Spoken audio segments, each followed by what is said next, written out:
People say helicopter blades sound like thunder, but that afternoon, they sounded like justice tearing through the sky.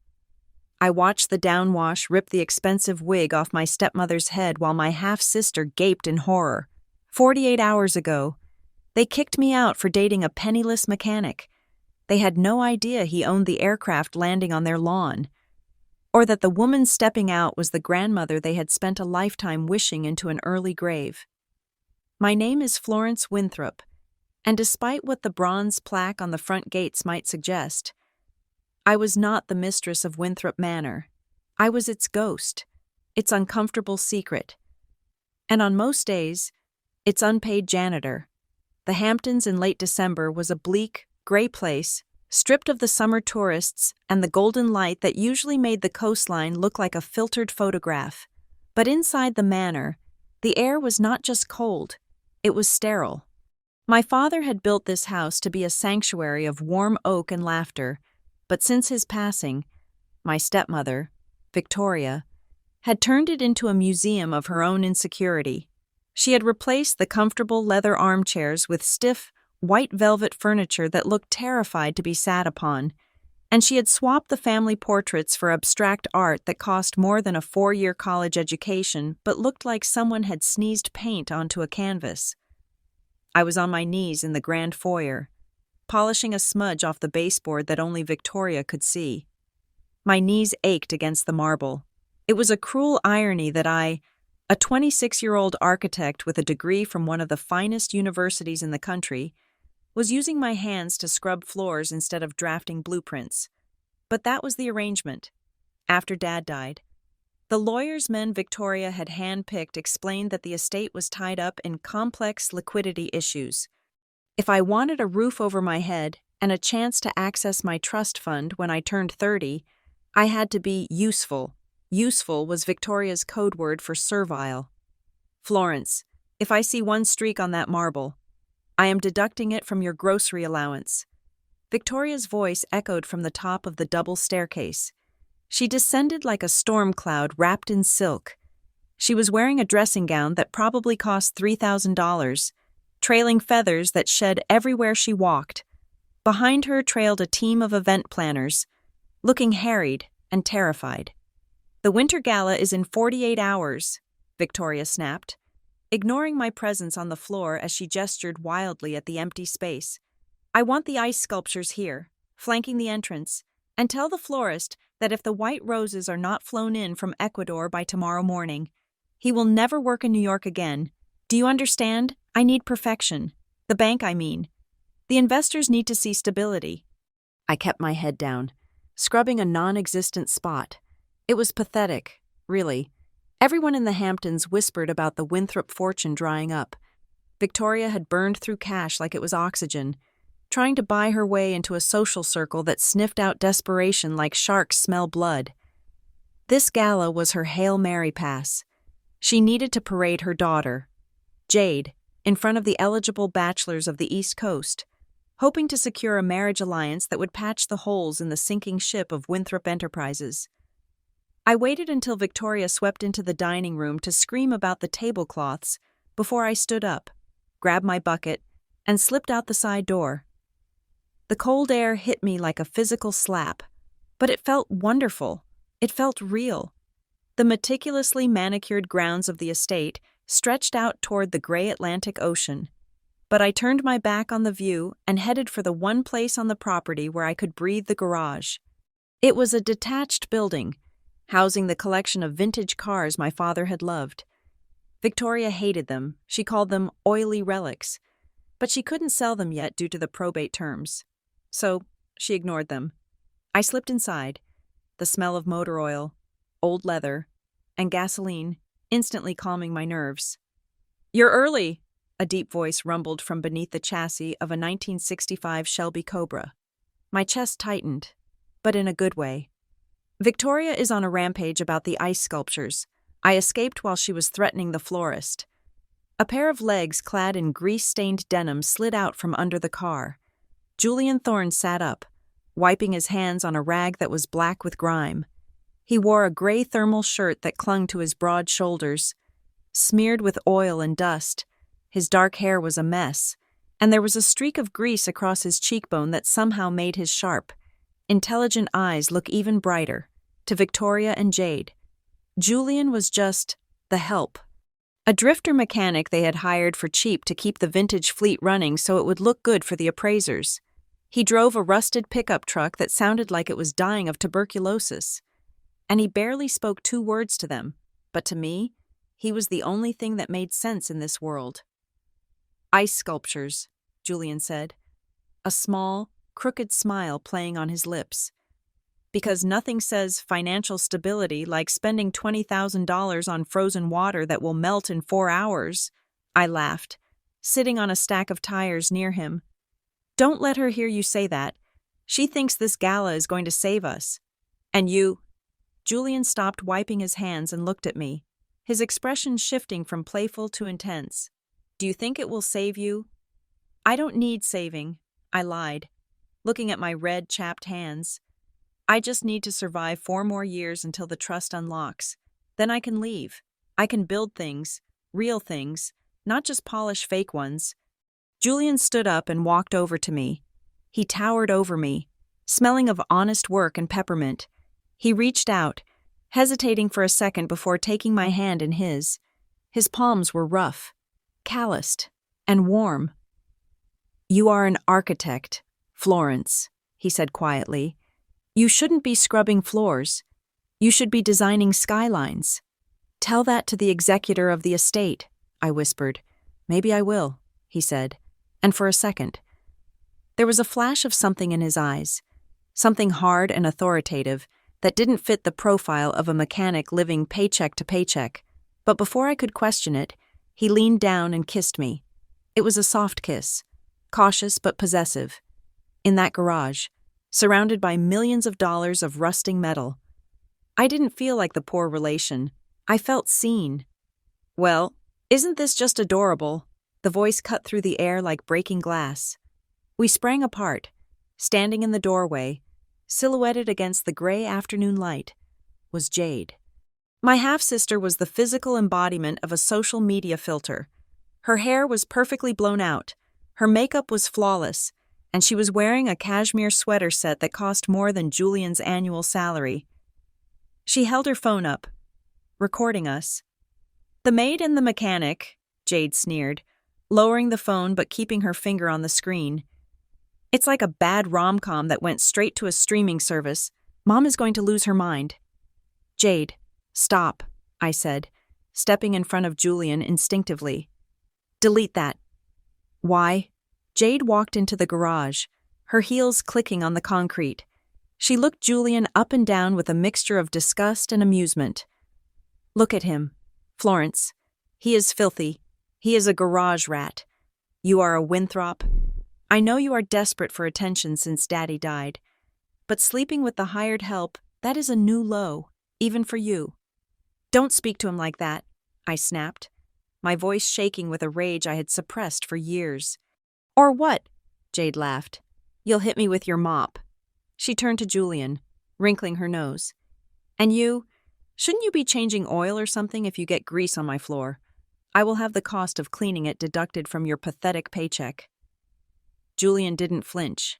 He didn't look down. He just looked at Jade with a calm, bored expression, as if she were a yapping chihuahua he couldn't be bothered to kick. "The floor is concrete, Miss Winthrop. It is designed for grease. Unlike your reputation, it is quite durable." Jade's mouth dropped open. "Excuse me?" "You heard him," I said, standing tall. "Julian is twice the man any of those trust fund idiots you date could ever be. He works for a living, he has dignity, and most importantly, he treats me like a human being, which is more than I can say for you or your mother." "Oh, this is rich," Jade hissed, her face turning pink. "This is absolutely rich. Mom!" She screamed the word like a siren.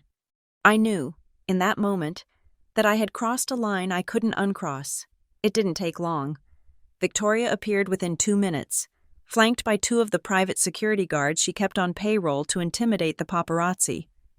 When Jade recounted the story, adding a few embellishments about Julian threatening her, Victoria's face went deadly pale. not with fear, but with cold. Calculation fury. She stared at me, then at Julian, then back at me. "Is this true, Florence?" she asked, her voice dangerously quiet. "Are you fornicating with this laborer?" "I am seeing him," I corrected, lifting my chin. "And his name is Julian." Victoria let out a short, sharp laugh that sounded like a bark. "I don't care what his name is. I care about what this looks like. We have the winter gala in 2 days. Mr. Vanderhoven is coming. He has expressed a significant interest in you." "Florence." My stomach dropped. "Mr. Vanderhoven. He is 60 years old. He was Dad's business rival." "He is worth $2 billion, Victoria hissed. "And he is willing to invest $50 million into Winthrop Enterprises if the family ties are strengthened. I have been cultivating this arrangement for months. You will be his escort at the gala, and you will accept his proposal when he offers it." "No," I said, backing up until I bumped into Julian. I could feel the heat radiating off him. "I am not selling myself to save your lifestyle, Victoria. I am not marrying a man 3 times my age, so you can keep buying feathers and ice sculptures." Victoria's eyes narrowed into slits. "You are living in my house. You are eating my food. You are wearing clothes that I allow you to keep. I am living in my father's house," I shot back. "Your father is dead," Victoria screamed, losing her composure. "And he left you nothing but debt and a name you are disgracing. Now, here is the reality. Florence, you have 2 choices. You can walk back into that house, apologize to your sister, shower off the stench of this garage, and prepare to charm Mr. Vanderhoven, or," she pointed a manicured finger at the open garage door, "you can leave, right now, with nothing but the clothes on your back." The silence that followed was heavy. I could hear the wind howling outside. I could hear Jade snickering behind her hand. I looked at Victoria, a woman who had made my life a misery for a decade. I looked at the mansion that was supposed to be my legacy, but had become my prison. Then I looked at Julian. He wasn't looking at Victoria. He was looking at me. He didn't urge me to stay. He didn't beg me to go. He just waited, offering me the one thing I never had a choice. "I'm not marrying Vanderhoven," I said, my voice steady. "And I'm not staying here another minute," Victoria sneered. "Fine. Security escort her off the premises. Throw her things out after her. If she steps 1 foot back on this driveway, arrest her for trespassing." "You can't be serious," I said, as the guards stepped forward. "I am deadly serious," Victoria said. "Get out, and take your trash with you." She gestured vaguely at Julian. "You're fired. Get your truck off my property before I have it towed for scrap metal." The next 10 minutes were a blur of humiliation. The guards marched me out of the garage. One of them went up to my room and returned with 2 trash bags stuffed with my clothes, not even a suitcase, and tossed them onto the wet gravel of the driveway. The sky had opened up. It wasn't just raining. It was a freezing sleet that stung my skin. I stood there in my thin work clothes, shivering, watching the heavy iron gates of Winthrop Manor begin to close. Victoria and Jade stood on the covered porch, dry and warm. Jade gave a little wave, her fingers wiggling in a mocking goodbye. I felt a hand on my shoulder. I turned to see Julian. He had a duffel bag slung over one shoulder, his only possession. Apparently, he wasn't shivering. He wasn't hunched over against the wind. He stood perfectly straight, water dripping from his dark hair, staring at the mansion with a look I had never seen before. It wasn't the look of a fired mechanic. It wasn't the look of a man who had just lost his livelihood. His eyes were cold, dark, and terrifyingly calm. He looked like a wolf watching a shepherd lock the gate. Knowing that the fence had a hole in it that the shepherd hadn't seen yet, he looked at Victoria and Jade on the balcony not with anger, but with the detached calculation of an executioner sharpening a blade. "Are you okay?" he asked, his voice cutting through the sound of the rain. "I have nowhere to go," I stammered, my teeth chattering. "I have no money. Julian, she cut off my cards." Julian turned his gaze to me, and the coldness vanished. replaced by a warmth that melted the ice in my veins. He took off his heavy work jacket and wrapped it around my shoulders.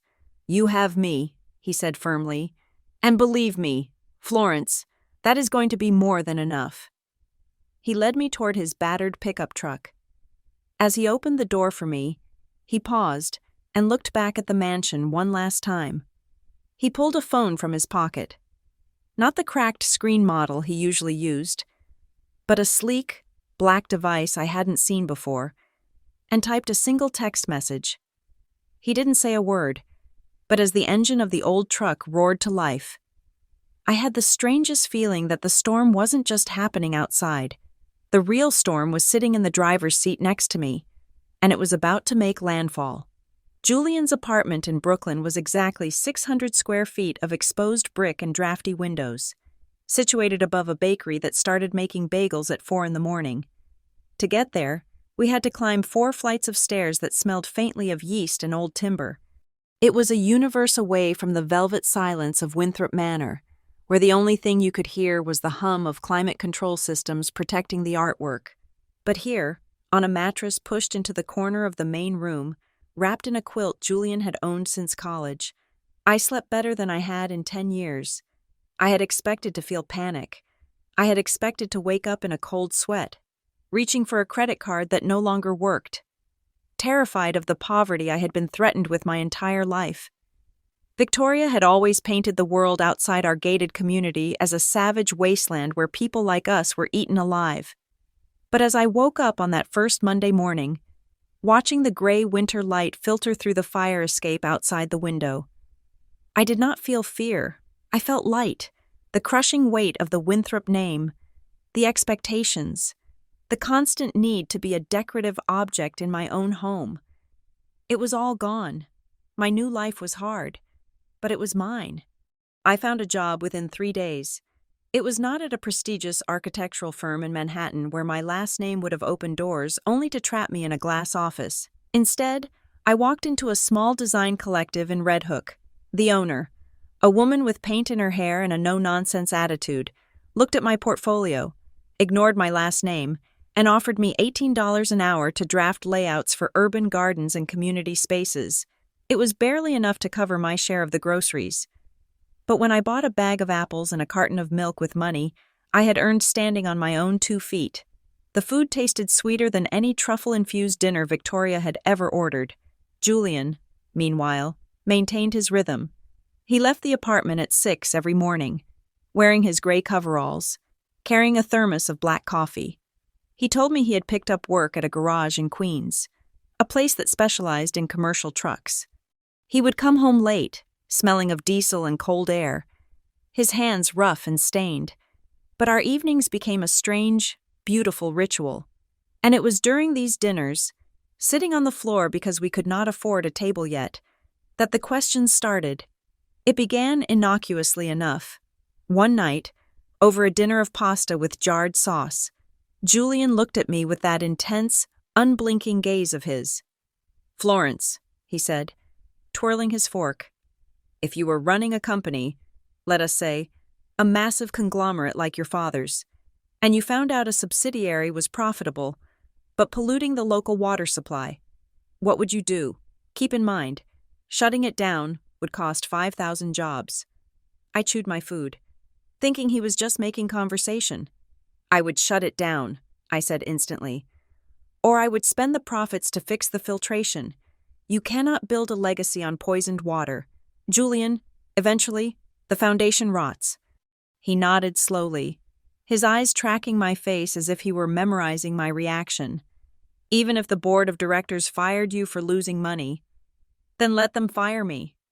I shrugged, tearing off a piece of crusty bread. "I have been fired from my own house. Remember, it is not so bad. I would rather sleep at night than be rich." Julian did not smile, but the air around him seemed to settle, as if a tension I hadn't noticed was dissipating.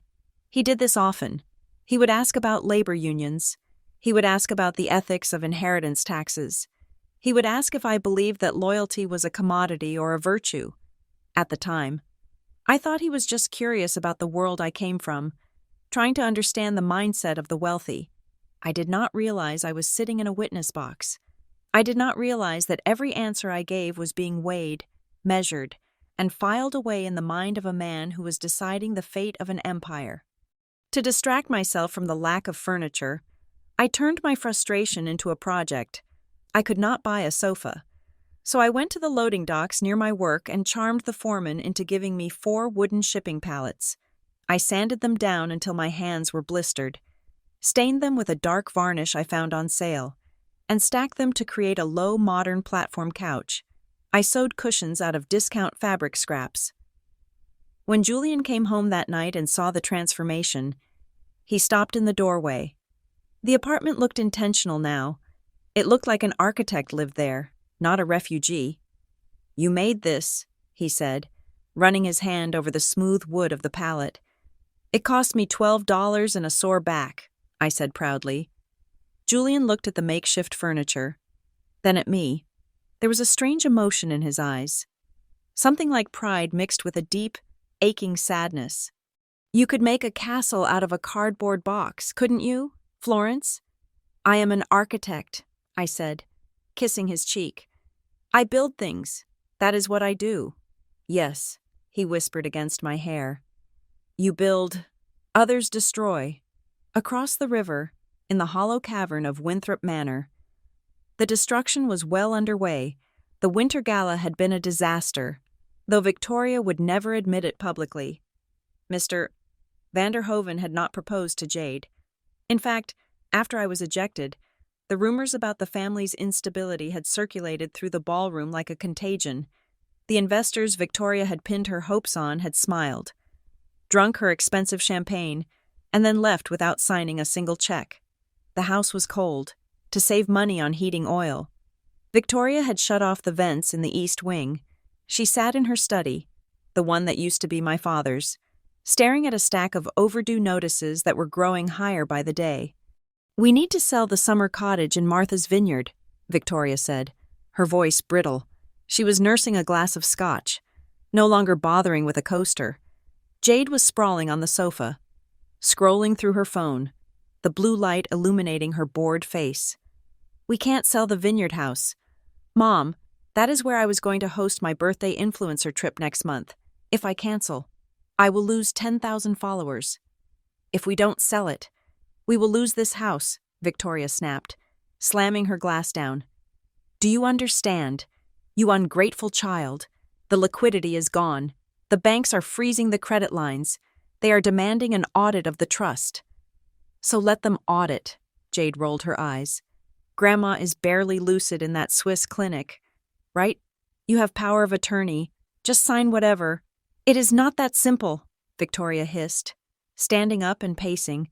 "The auditors are asking questions about the restoration fund. The money I borrowed to pay for your trips to Paris and Milan, it was supposed to be for the historic preservation of the estate." Jade ignored her. She was too busy zooming in on a photo on her screen. "Mom," Jade said, her voice changing pitch, "come look at this. I do not have time for your Instagram drama. Jade, it's not drama. It's him, the grease monkey." Victoria stopped pacing. She walked over and snatched the phone from Jade's hand. It was a photo from a Throwback Thursday post by a luxury car lifestyle account based in Europe. The caption read, "Summer in Monaco, 2 years ago. The mysterious collector with the ghost of the Riviera." In the photo, a man was leaning against the hood of a black, limited edition hypercar that looked like it cost more than the entire Winthrop estate.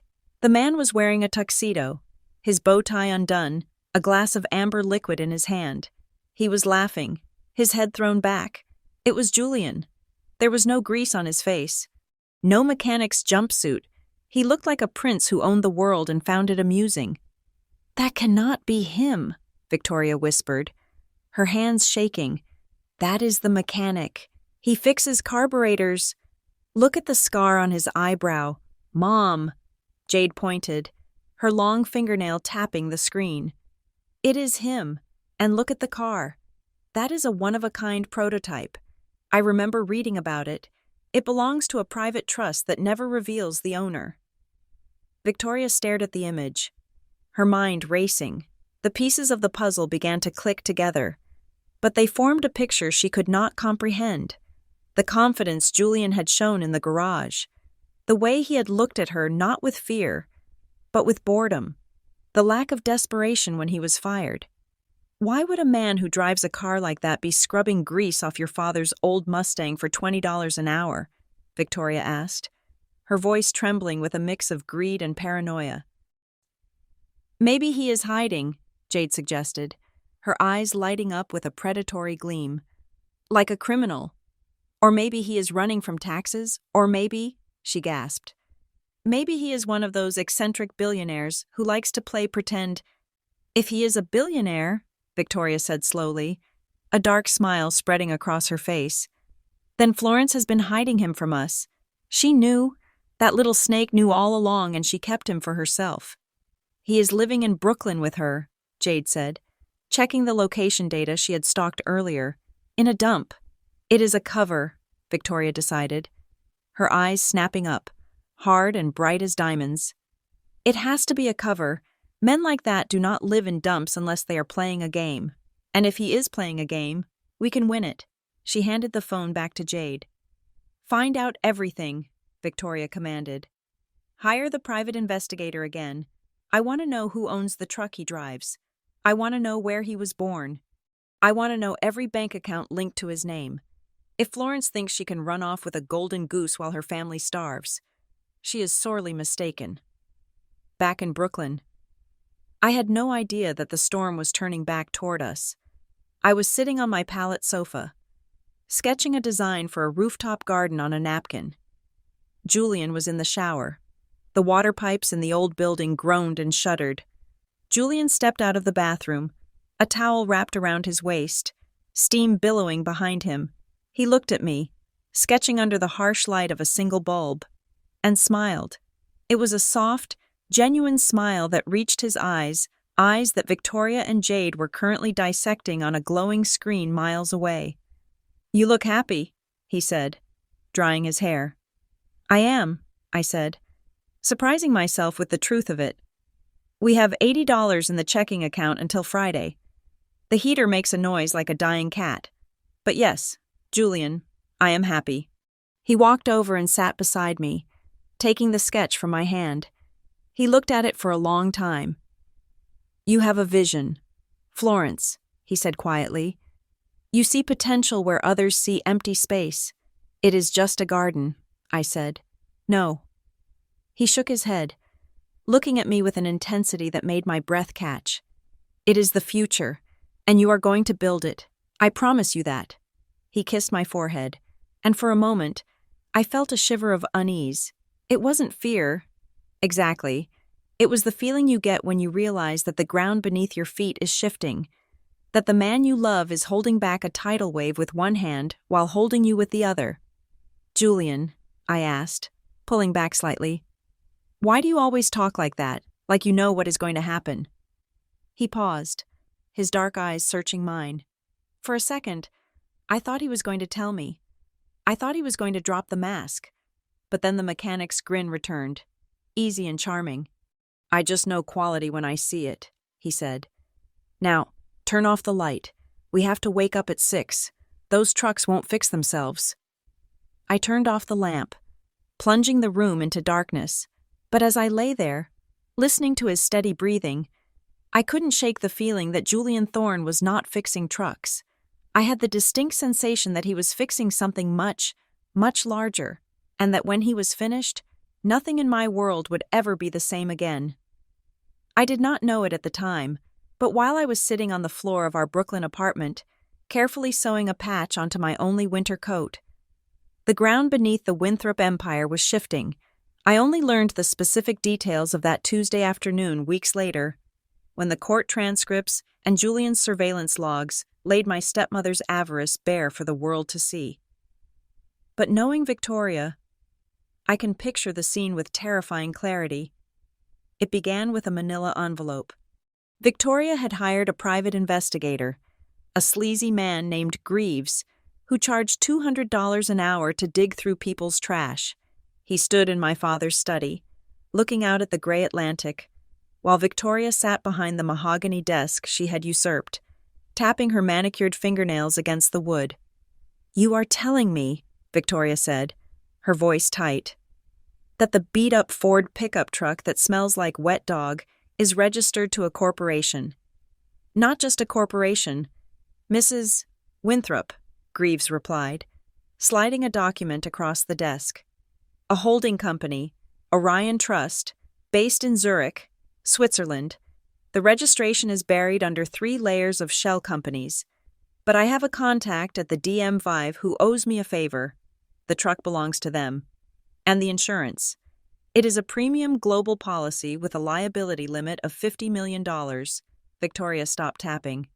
Beside her, Jade, who had been filing her nails with a look of supreme boredom, suddenly sat up straight.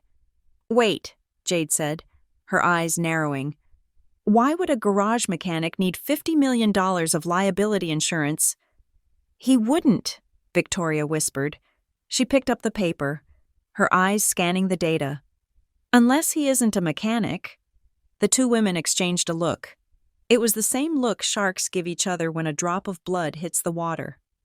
"The photo from Monaco," Jade breathed. "The limited edition car. The tuxedo. Mom, I told you, he isn't poor. He is hiding."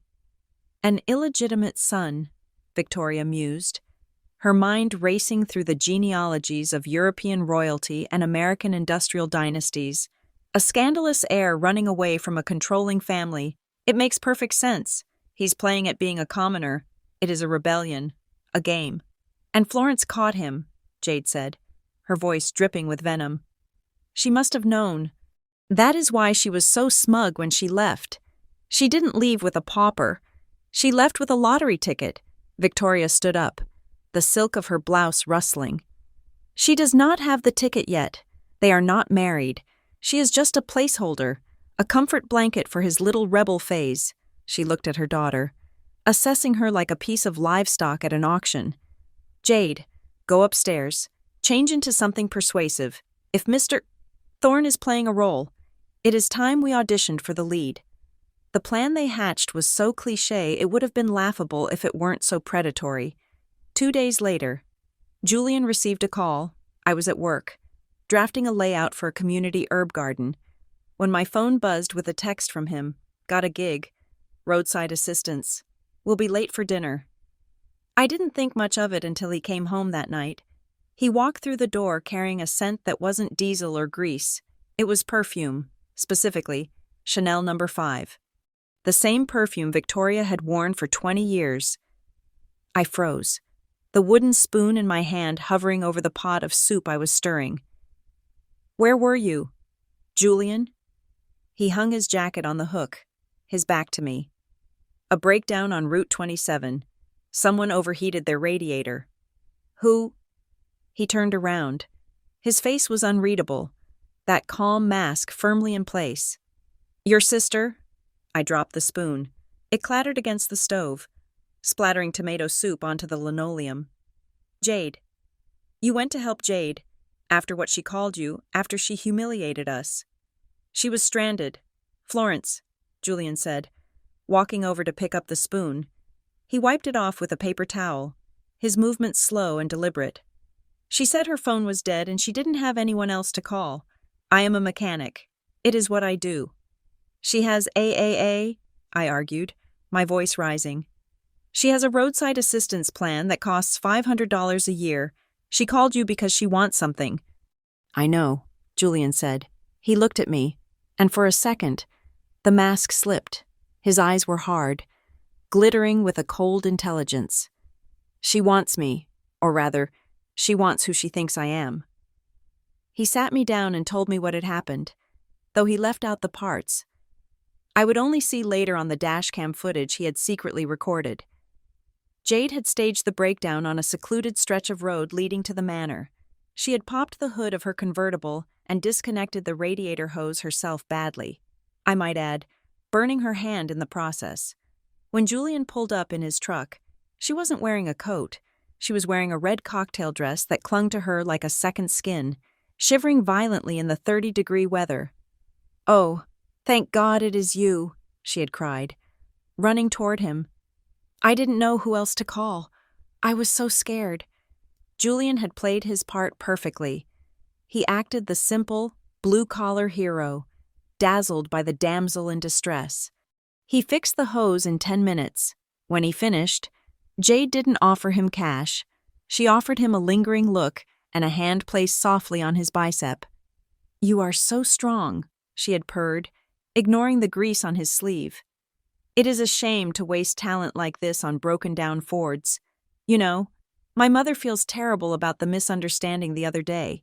She has a temper, but she respects competence. She wants to make it up to you."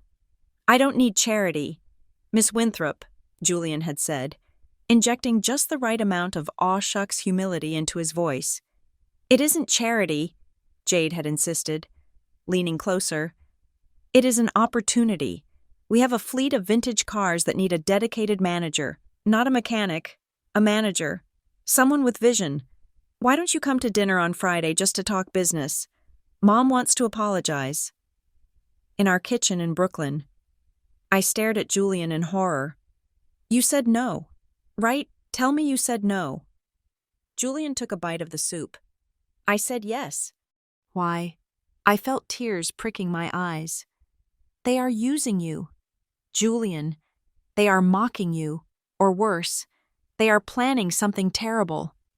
"They are definitely planning something," Julian agreed calmly. "But so am I." "I don't understand," I said, feeling a knot of anxiety tighten in my chest. "Why go back there? We are happy here. We have enough." Julian reached across the small space between us and took my hand. His grip was iron strong. "Florence, listen to me. There are things about your family's business, about your father's legacy that are not right. I am not just talking about them being mean. I am talking about fraud. I am talking about the systematic dismantling of everything your grandmother built. I need to see it for myself." "So you are going to let them parade you around like a prize pony?" "I am going to let them think they are parading me," he corrected. "I am going to fix their brakes. Florence, I am going to make sure the vehicle stops before it runs off the cliff. Trust me." "I trust you," I whispered, though every instinct in my body was screaming that this was a mistake. "But they didn't invite me, did they?" "No," Julian said softly. "They explicitly said it was a business dinner, just the decision-makers." Friday night arrived with a sense of impending doom. I sat in the apartment alone, staring at the clock. It was 7 in the evening, at the manor. The crystal glasses would be clinking. Julian had dressed the part of the ambitious upstart. He wore a suit he had bought at a thrift store. It fit well because he had a body that made anything look good. But the fabric was cheap polyester. He wanted them to think he was trying too hard. He wanted them to think he was desperate to impress. When he arrived at Winthrop Manor, the gates opened for him automatically. Victoria was waiting in the foyer, wearing a velvet gown that was far too formal for a simple business dinner. Jade was there too, wearing diamonds. "Julian," Victoria said, extending a hand as if she were the Queen of England greeting a visiting dignitary. "So glad you could make it. Please, come in. Leave your coat with the butler." They led him to the dining room. The table was set for 3. "I must say," Victoria began as the soup was served, "I did some checking. Your truck is registered to a very interesting company, Orion Trust." Julian blinked, feigning nervousness.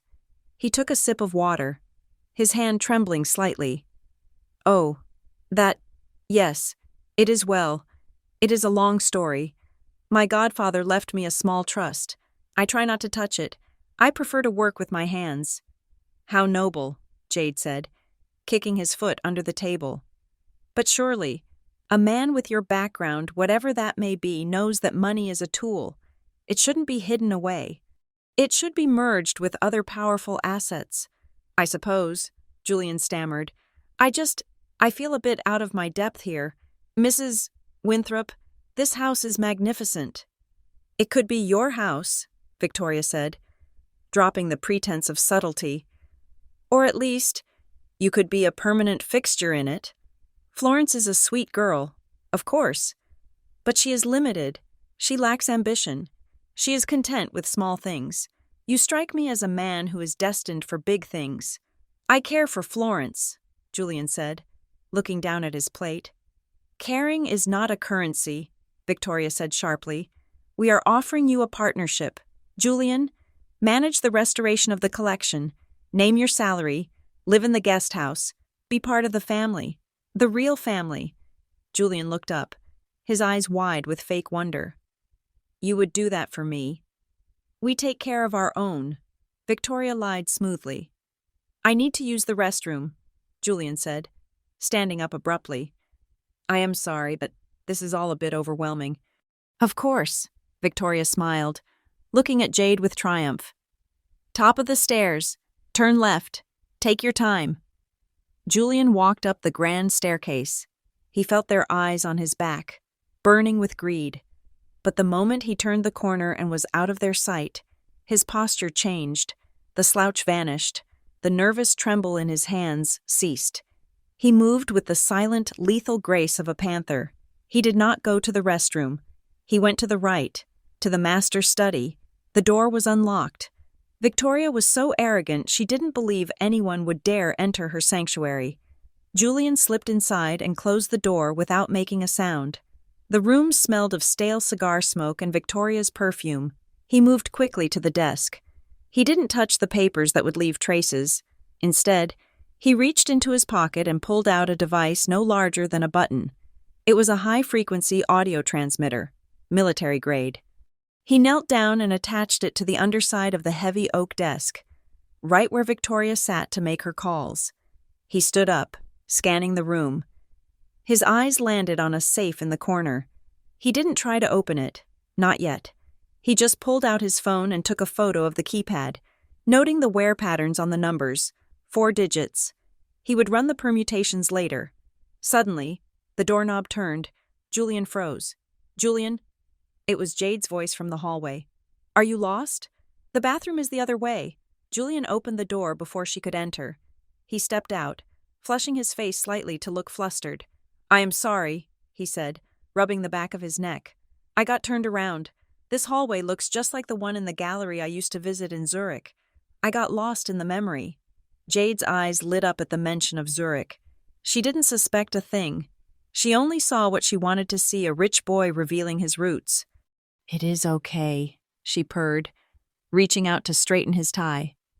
I can show you the way. I can show you everything. Julian. Lead the way, he said, offering her a shy smile. Back in Brooklyn, I paced the floor, checking my phone every 2 minutes. I felt sick. I felt like I was losing him to the very people who had destroyed me. I didn't know then that Julian was not being seduced. I didn't know that while Jade was leaning into him, he was mentally cataloging the exits. I just knew that the man I loved was in the snake pit, and I was terrified that the venom was already in his veins. But as Julian walked back down those stairs, listening to the hum of the bug transmitting perfectly to the cloud server on his phone, he wasn't thinking about Jade's dress or Victoria's offer. He was thinking about the law.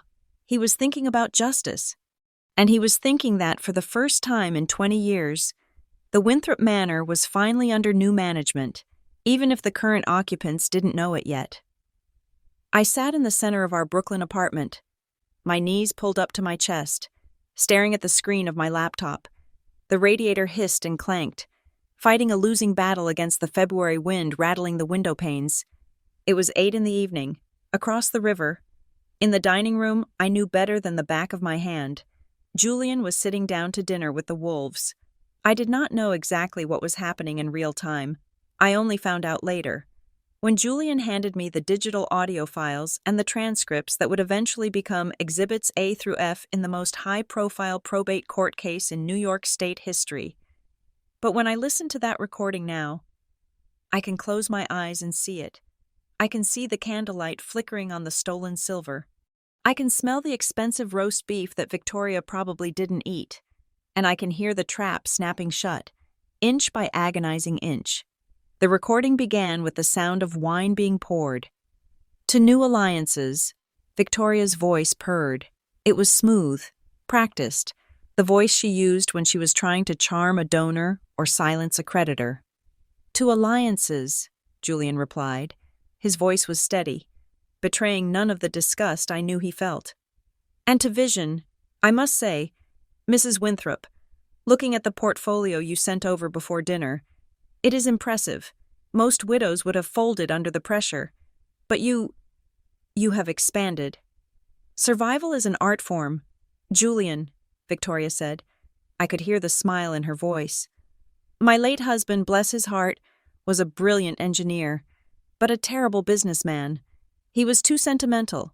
He held on to assets that were draining us dry. Like the land in the Hudson Valley, Julian asked innocently. I noticed you sold that last quarter. That was prime real estate. It was a heavy burden, Victoria sighed dramatically. The taxes alone were crippling. I had to make a hard executive decision to liquidate it to preserve the core capital. It is what Arthur would have wanted. There was a pause, and then the sound of silverware scraping against china. I am curious, though, Julian said, his tone casual, like a student asking a mentor for advice. I have dabbled in estate law just enough to be dangerous, and I always thought that the Winthrop Trust was structured to prevent the sale of land assets without the unanimous consent of all beneficiaries. That would include Florence, wouldn't it? My heart hammered against my ribs as I listened to the tape. This was it. He was walking right up to the edge of the cliff. Florence, Victoria let out a short, derisive laugh. Florence is a child. She does not understand finance. She thinks money grows on trees or appears by magic in her bank account. If I waited for her consent, we would be destitute. So how did you manage it? Julian pressed. I mean, purely from a strategy standpoint, it is brilliant, bypassing the red tape. Legal agility, Victoria bragged. Narcissism was her Achilles heel. She could never resist taking credit for her own cleverness. The trust documents had a clause regarding the mental competency of the beneficiaries. If a beneficiary is deemed unavailable or unfit to make financial decisions, the executor, that is me, assumes full power of attorney. But Florence is not unfit, Julian said. She is an architect. Florence is emotionally unstable, Jade chimed in. Her voice was slurred slightly, suggesting she was already on her second or third glass of wine. She has been spiraling since Dad died. Mom had to step in. It was a mercy. Really. And the other beneficiary, Julian asked, ignoring Jade for the moment. Your mother-in-law, Eleanor Winthrop, the founder. I thought she held the veto power. The silence on the tape stretched for 5 long seconds. Eleanor, Victoria said, her voice dropping to a whisper of mock sadness. That is the great tragedy of this family. Her mind just went, dementia is a cruel thief. Julian, it started small, forgetting names, losing keys. Then she became aggressive, paranoia. She started accusing me of stealing from her. Can you imagine? Terrible, Julian said. We had no choice, Victoria continued. For her own safety, we had to move her to a specialized facility, a wonderful place, very private, very secure. In New York. Sweden, Victoria said. The Nordic approach to geriatric care is superior. They emphasize nature and silence. Of course, the isolation is part of the therapy. No phones, no internet. It upsets her too much to be reminded of the outside world. So, I carry the burden of the decision-making alone. I gripped the edge of my desk so hard my knuckles turned white. Sweden. She wasn't dead. She wasn't traveling. She was locked away in a foreign country, cut off from everyone she loved, while Victoria spent her fortune. That must be incredibly difficult for you, Julian said. Signing all those documents, the sheer volume of paperwork. Oh, it is endless, Victoria complained. But one adapts. I have become quite efficient at replicating the necessary authorizations. Sometimes, in business, you cannot wait for a courier to fly back and forth from Stockholm for a single signature. You have to do what needs to be done to keep the lights on. So you signed for her? Julian asked. The question was soft, but it hung in the air like a guillotine blade. I act as her proxy, Victoria corrected. but the arrogance in her tone gave it away. I have a stamp, and when the stamp is not enough, well, I have a very steady hand. It is just a formality, really, since I'm acting in her best interest. The signature is practically hers anyway. Julian hummed in agreement. Fascinating. It is efficient, ruthless, but efficient. I admire that. I knew you would, Victoria purred. That is why you belong here, Julian, not under a car, but at the head of the table. Then came the sound of a chair scraping back. I could imagine Jade standing up, moving closer to Julian. You know, Jade's voice was closer to the microphone now, likely leaning over him. Florence never appreciated ambition. She likes to play the victim. It is her favorite role. Is that so? Julian asked. Oh, absolutely, Jade laughed. She told you she was kicked out, didn't she? The truth is, she left. She threw a tantrum because Mom wouldn't let her cash out her portion of the trust to fund some ridiculous boyfriend's gambling debt. Not you. Of course. The one before you. There was one before me, Julian asked. There is always one before. Jade lied, her voice dropping to a sultry whisper. Florence collects strays. She likes men she can fix. She likes to feel superior, but the moment she gets bored, or the moment the money runs out, poof, she is on to the next charity case. You are just the flavor of the month. Julian, she doesn't love you. She is using you to get back at Daddy for dying. I heard the distinct sound of glass groaning under pressure.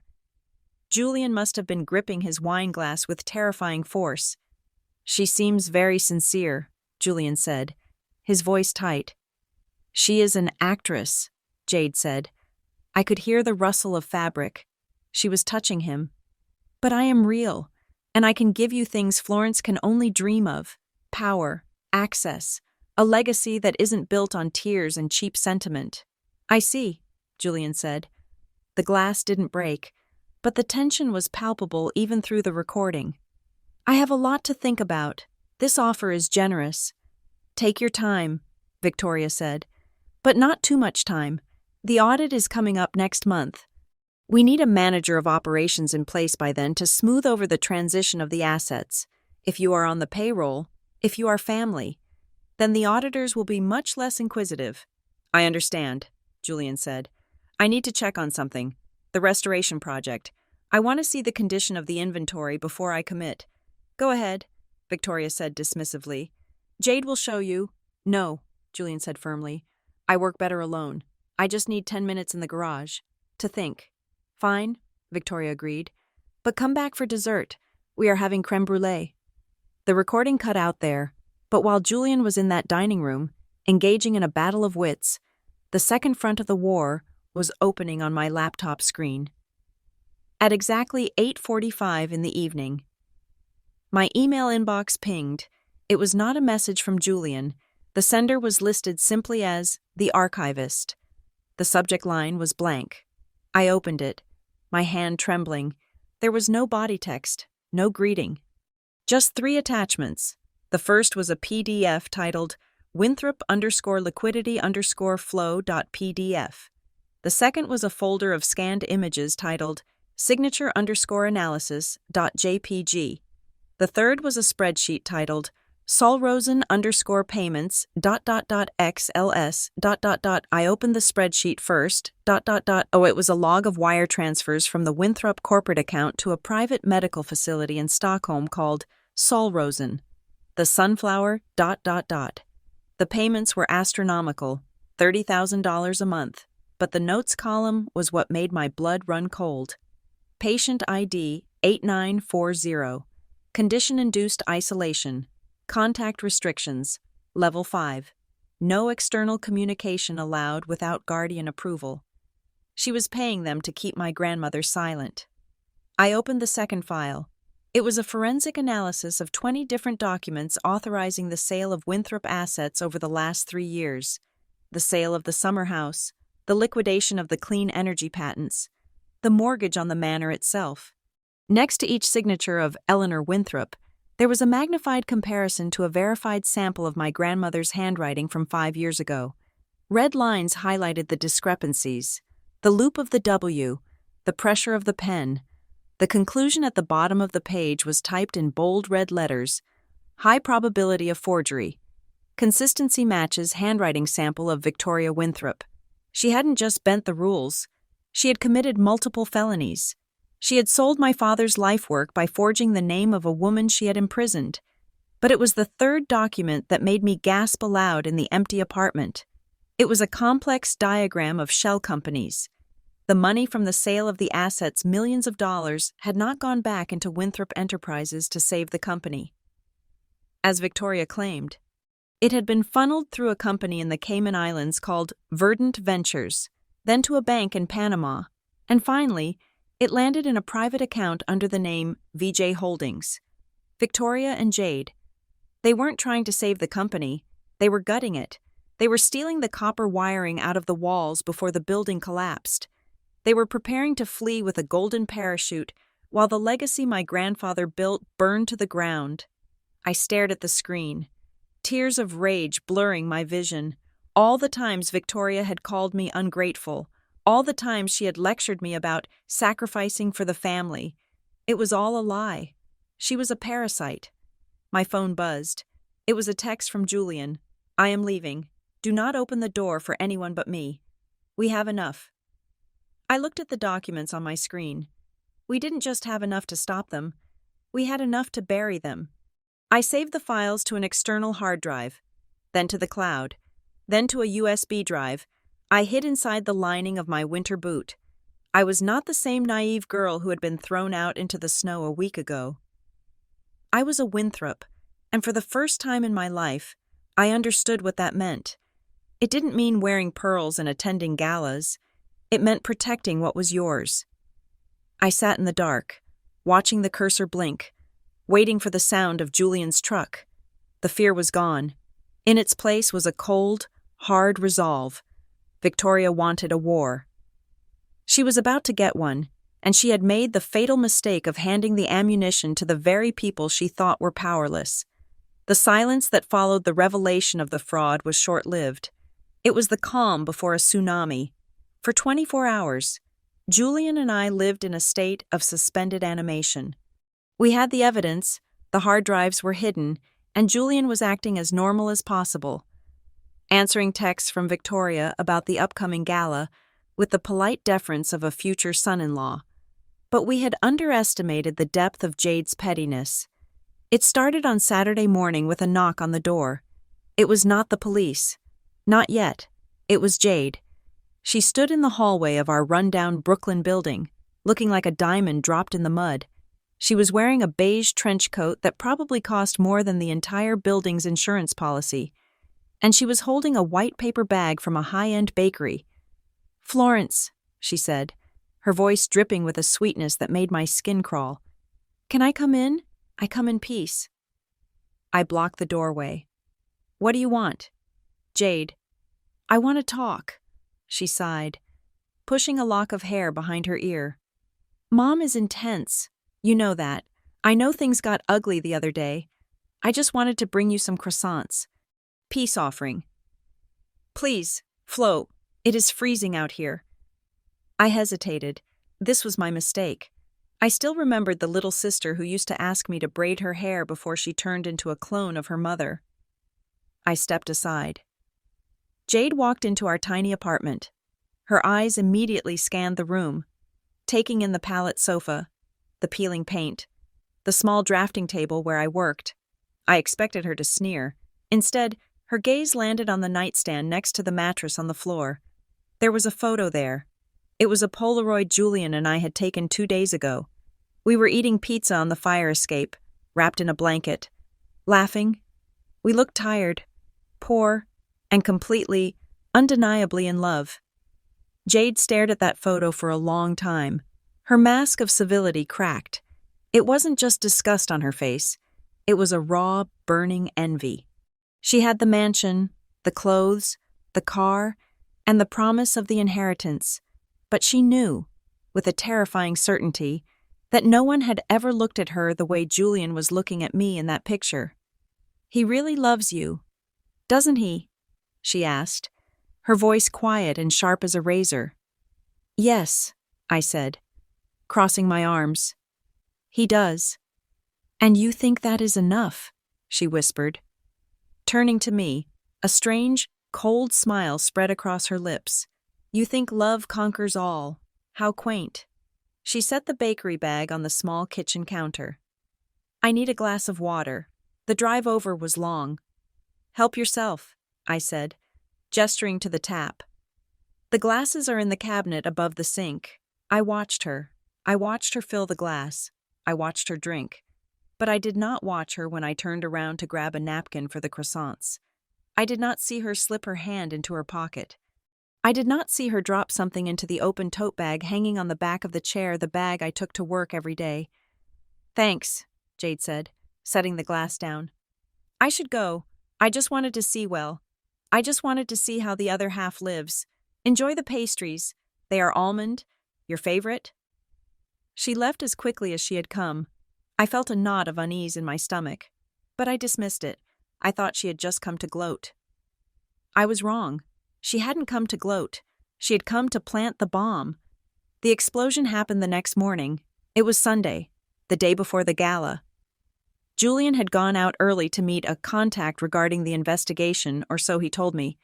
I was alone, drinking coffee, when the heavy pounding shook the door. "Police, open up!" My heart hammered against my ribs. I opened the door. 3 officers stood there. They weren't the local beat cops. They were detectives, wearing ill-fitting suits and grim expressions. Behind them, looking smug and vindicated, was Victoria's head of security, a man named Mr. Henderson. "Florence Winthrop?" the lead detective asked. He didn't wait for an answer. He pushed past me into the apartment. "We have a warrant to search these premises." "A warrant?" I stammered, backing up. "For what? What is going on?" "We received a report of grand larceny from the Winthrop estate," the detective said, pulling on latex gloves. "A diamond and sapphire necklace, the Star of the East, heirloom piece, valued at $250,000. It went missing yesterday." "I haven't been to the manor in a week," I cried. "You know that Mr. Henderson knows that he threw me out. We have a witness statement claiming you were seen near the perimeter yesterday." The detective lied smoothly. "And we have reason to believe the item is here." "This is crazy," I said, my hands shaking. "You can look. I have nothing." They didn't look. They didn't tear apart the mattress or check the vents. They went straight to the chair, straight to my tote bag. The detective reached in, pushed aside my sketchbook and my wallet, and pulled out a velvet pouch. The room spun. He opened the pouch and dumped the contents into his palm.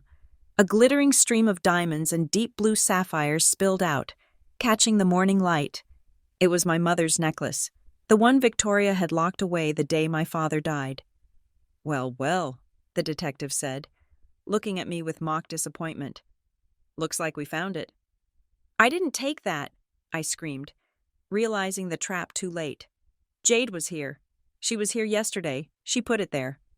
"Jade Winthrop is a respected socialite," the detective sneered. "Why would she plant her own jewelry in a dump like this? You are under arrest, Ms. Winthrop. You have the right to remain silent." "Call Julian," I yelled as they grabbed my arms, twisting them behind my back. The metal cuffs bit into my wrists, cold and biting. "Let me call Julian Thorne." "You can make your call from the station," the detective said, shoving me toward the door. The walk to the squad car was a blur of humiliation. The neighbors were out, watching from their windows. The bagel baker was on the sidewalk, shaking his head. I was shoved into the back of the car, tears streaming down my face, not from sadness, but from a fury so hot it felt like it was burning my throat. At the precinct, they processed me like a common criminal. They took my fingerprints. They took my mugshot. I sat in a cold steel interrogation room for 3 hours, staring at a 2-way mirror, waiting. Finally, they let me make my phone call. I dialed Julian's number. It went straight to voicemail. "I am sorry. The person you are trying to reach is unavailable." I dialed again. Voicemail. Panic began to set in. Real. Suffocating panic. Had they arrested him too? Or had he seen the news? Had he believed them? "Time is up," the officer said, reaching for the phone. "One more," I begged. "Please, I need to call my stepmother." It was a Hail Mary. I wanted to hear her voice. I wanted to hear her admit it. Victoria picked up on the first ring. "Hello." "Victoria, it is me," I said, my voice trembling. "You framed me, you and Jade. You know I didn't take that necklace." "Florence." Victoria sounded bored, as if I were a telemarketer interrupting her tea. "Oh, dear, I heard the news. It is tragic. Really. Stealing from your own family, I knew you were desperate, but I didn't think you were a thief." "Cut the act," I hissed. "Where is Julian? Did you tell him? Did you poison him against me?" Victoria laughed. It was a low, throaty sound. "Julian, oh, darling, Julian is a smart man. I called him immediately. Of course, I told him what the police found. I told him that I had suspected for a long time that you were unstable, that you were using him to get close to the money. He wouldn't believe you," I said, gripping the phone. "Wouldn't he?" Victoria cooed. "He seemed quite disappointed. He said, what was it? I guess I backed the wrong horse. He is a pragmatist. Florence, why would he tie himself to a felon facing 10 years in prison when he has an offer to manage the Winthrop collection? He has a bright future. You are just an anchor." "You are lying," I whispered. "Am I?" Victoria paused for effect. "Well, if I am lying, where is he? Why isn't he down there with a lawyer? Why isn't he bailing you out? It has been 4 hours. Florence, if a man loves you, he moves mountains. Julian hasn't even moved his car." She hung up. The dial tone buzzed in my ear like a flat line. I was led to a holding cell. It was a cage, smelling of bleach and unwashed bodies. I sat on the hard bench, pulling my knees to my chest. The hours dragged on. Afternoon turned into evening. The sun went down, casting long shadows across the concrete floor, every time the heavy metal door at the end of the corridor opened. My head snapped up. I waited to see his messy hair, his grease-stained shirt, his calm eyes. I waited for him to storm in and demand my release. I waited for the hero I thought he was. He didn't come. Doubt is an insidious thing. It starts small, a whisper in the back of your mind. Maybe she is right. Maybe he was playing a game too. Maybe he saw the evidence and thought I was guilty.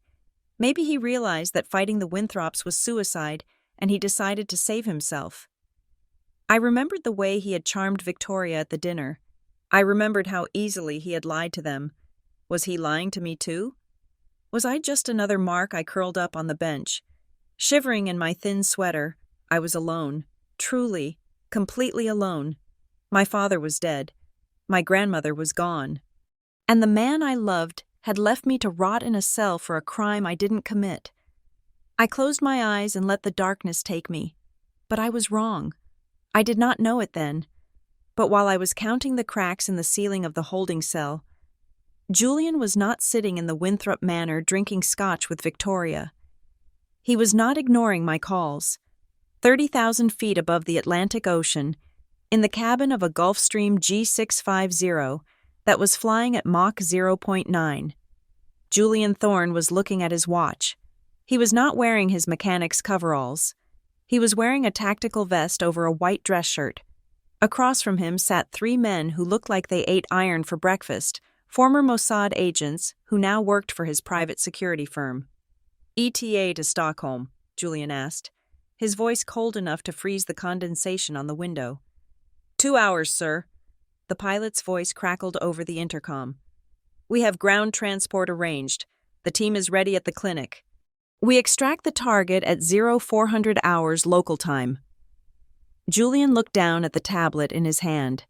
It showed a live feed of the tracking dot on my phone, which was sitting in the evidence locker at the Brooklyn precinct.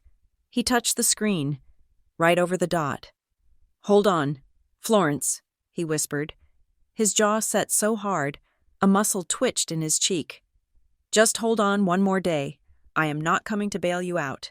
I am going to get the one person who can burn their entire world down." He turned to the lead security agent. Once we have Eleanor, we fly straight back to the Hamptons. We land on the lawn. I don't care about flight clearance. I don't care about the FAA. If anyone tries to stop us, you buy them out. If they won't be bought, you go through them. Is that clear? Crystal clear, sir.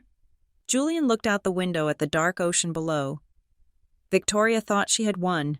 She thought by putting me in jail, she had removed the queen from the board. She didn't realize that in chess, you don't win by taking the queen. You win by cornering the king, and she had just left her king wide open. Enjoy your party, Victoria, Julian murmured. It will be your last. 24 hours exactly. That was how long I sat in the gray stillness of the holding cell before the heavy steel door clanked open. I expected to see a public defender with a cheap suit and a weary expression, someone who would tell me to plead guilty to a lesser charge and accept probation. Instead, a man I had never seen before walked in. He was wearing a charcoal three-piece suit that fit him with the precision of armor, and he carried a briefcase made of leather so fine it probably cost more than my entire year's rent in Brooklyn. Ms. Winthrop, he said, not asking, but stating. My name is Arthur Sterling. I represent an anonymous party interested in your welfare. The charges have been dropped due to insufficient evidence and procedural errors during the search. Dropped, I rasped, my voice hoarse from disuse. But they found the necklace. They found it in my bag. A technicality regarding the warrant. Mr., Sterling said smoothly, snapping his briefcase shut. You are free to go. A car is waiting. He didn't explain who hired him. He didn't explain why the precinct captain looked terrified as he signed my release papers, and he certainly didn't explain why. When I walked out the front doors of the station, a wall of camera flashes blinded me. Victoria had been busy. The headlines were already screaming from the newsstands, and the scrolling tickers on the reporters' phones, fallen heiress caught red-handed. Winthrop daughter steals from family legacy. I shielded my eyes, pushing through the mob of microphones. They shouted questions that felt like physical blows. Florence, did you sell the necklace for drugs? Florence, are you jealous of your sister's success? Florence, is it true you are homeless? I dove into the back of the waiting black sedan. Trembling uncontrollably, I checked my phone. Still no missed calls from Julian. Just a single, cold text message from a number I had blocked years ago. Victoria, if you want to salvage what is left of your pitiful architectural career, you will be at the manor tonight. I have the power to ensure you never get a license in this state. Or any other. Do not test me. Come to the service entrance. We are short-staffed. It was a summons to my own execution. She didn't just want to destroy my reputation. She wanted to parade my corpse. She wanted me there, serving champagne to the very people who were reading about my arrest, to cement my new status as the servant, the outcast, the thief, and the sick part I had to go. Architecture was the only thing I had left. It was the only part of my identity that didn't depend on my last name or my relationship status. If she blacklisted me, I truly would have nothing. So, 5 hours later, I stood in the kitchen of Winthrop Manor, buttoning up a stiff black waistcoat that smelled of industrial starch. The house was transformed. It was the night of the winter engagement gala. Victoria had pulled out all the stops. The entire back lawn had been tented with a clear-top structure that allowed the guests to see the stars, or they would have, if the storm clouds weren't rolling in off the Atlantic. Inside the tent, thousands of white orchids hung from the ceiling, creating a floating garden. A jazz orchestra played softly in the corner.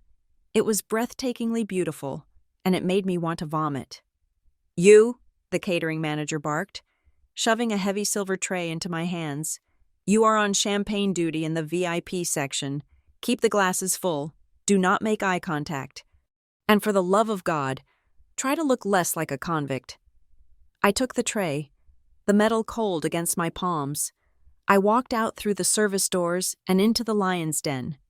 The noise hit me first, a dull roar of polite laughter, clinking glass, and the rustle of expensive fabric. There were 200 people here, the cream of New York society, These were people who had come to my 10th birthday party, people who had shaken my father's hand, now, as I moved among them, offering flutes of vintage Dom Perignon. They looked through me as if I were made of glass. Or worse, they looked at me. "Is that her?" a woman in emerald silk whispered behind her fan, not bothering to lower her voice. "The older sister, I heard. She spent the night in jail." "Tragic," her husband replied, taking a glass from my tray without acknowledging my presence. "Bad blood. It skips a generation, they say. Victoria is a saint for not pressing charges. I heard she tried to pawn the Star of the East for $5,000. Another voice chimed in. "Can you imagine? That necklace is priceless." I kept my head down. My jaw clenched so hard my teeth ached. I moved like a robot. Offer, pour, retreat. Offer, pour, retreat. The atmosphere was suffocating. The tent was heated to a tropical 75 degrees, clashing with the freezing wind battering the plastic walls outside. It felt artificial, a bubble of golden light suspended in a void of darkness. At the center of the room, holding court on a raised platform, was Victoria. She looked triumphant. She wore a gown of liquid silver that shimmered with every breath. She was laughing, touching the arm of a senator, accepting congratulations for an engagement that hadn't even been announced yet. She kept glancing at the entrance, her eyes darting to the heavy oak doors. Waiting. She was waiting for Julian. She had told everyone that tonight was the night the mystery partner would join the family, the night the Winthrop legacy would be secured. She was so sure of her victory, so sure that Julian had abandoned me and chosen the winning side, that she had practically already printed the wedding invitations. Then, the music changed. The orchestra swelled into a dramatic fanfare. The crowd parted. Jade appeared at the top of the grand staircase leading down to the lawn. If Victoria was the queen, Jade was the crown jewel. She wore a dress of deep, midnight blue velvet, cut low to show off her décolletage. Her hair was piled high on her head, intricate and flawless. She paused on the landing, soaking in the admiration, the flashes of the society photographers. But I didn't look at her dress. I looked at her neck, resting against her skin. Glittering under the chandeliers with a cold, blue fire, was the Star of the East. The tray in my hands trembled. The liquid in the glasses rippled. It was the necklace. The same necklace the police had found in my bag yesterday. The evidence of my crime. The reason I had been strip-searched and thrown in a cage. And here she was, wearing it like a trophy. It wasn't just a fashion statement. It was a declaration of total immunity. She was telling me, and the world, that the truth didn't matter. Only power mattered. Jade descended the stairs, her eyes scanning the crowd until they locked onto me. A slow, cruel smile spread across her face. She didn't look away. She walked straight toward me, the crowd parting for her like the Red Sea. "Champagne," she demanded. Stopping right in front of me, I stood frozen. The woman who had framed me, my own sister, was standing 2 feet away, wearing the proof of her own crime. I said, "Champagne," Jade repeated, louder this time. "Service is terrible tonight." I lifted the tray. My hand was shaking so badly the glasses clinked together. Jade reached out and took a flute, her fingers brushing against mine. Her skin was warm, soft, pampered. Mine was cold and rough. "You know," she whispered, leaning in close so only I could hear, "you really do suit the uniform. Florence, black is slimming. It hides the desperation." "You planted it," I whispered back, my voice trembling with rage. "You put it in my bag." Jade took a sip of champagne, her eyes dancing with amusement. Or did you steal it because you were jealous? That is what the police report says. That is what the papers say. And look around you. Florence, that is what everyone here believes. History is written by the winners. And you are just a footnote." She laughed a light, tinkering sound that made my blood run cold and turned away to greet a banking executive. "Oh, Jade, darling, you look magnificent. Is that the heirloom?" "It is. Jade chirped. Mom let me wear it for the big announcement. We are just so relieved it was recovered. I wanted to scream. I wanted to throw the tray across the room and tear the necklace off her neck, but I couldn't. I was paralyzed by the sheer weight of their power. I was trapped in their narrative, and I didn't have a single word to defend myself. Victoria swept over, her face a mask of strained patience. She grabbed my arm, her nails digging into my bicep through the fabric of the waistcoat. "Where is he?" she hissed, her smile never wavering for the guests watching us. "Who?" I asked, though I knew. "Julian," she snapped. "He was supposed to be here 30 minutes ago. The announcement is scheduled for 9 o'clock. If he embarrasses me, Florence, I will make sure you spend the next 10 years in a cell for violating parole." "I don't know where he is," I said honestly. "He doesn't answer my calls either. Maybe he realized he is too good for this circus." Victoria's eyes narrowed. "Nobody is too good for the Winthrops. He is just late. He is probably negotiating the prenup with his lawyers. Men like that always want to secure their assets before they sign." She shoved me away. "Go refill the tray, and stop skulking. You are depressing the guests." I stumbled back toward the bar. The clock on the wall read 8:45. The wind outside was howling louder now, flapping the canvas of the tent. The chandeliers swayed slightly. I felt a strange sensation in my chest, a hollow, aching void where my heart used to be. Julian wasn't coming. Victoria was right. He had seen the mess, the scandal, the toxicity of this family. And he had done the smart thing. He had run. He wasn't coming to propose to Jade, but he wasn't coming to save me either. He was just gone. I was alone in a room full of people who hated me, serving alcohol to the architects of my destruction. "Ladies and gentlemen," Victoria's voice boomed over the microphone. Cutting through the chatter, she stood on the stage, the spotlight hitting her silver dress. She looked nervous. Her eyes kept darting to the entrance, which remained stubbornly closed. But the show had to go on. She couldn't let the silence stretch any longer. "If I could have your attention," she said, her voice trembling slightly before regaining its practiced strength. "We have gathered here tonight to celebrate the future. The Winthrop legacy has weathered many storms, but we always emerge stronger. Tonight, I have a very special announcement regarding my daughter, Jade, and the new direction of our enterprise." The crowd quieted. The only sound was the wind and the distant rumble of thunder. "We are entering a partnership," Victoria announced, gesturing to the empty space beside her where Julian was supposed to be standing. "A union of families, and a union of fortunes, although our guest of honor seems to be delayed by the weather.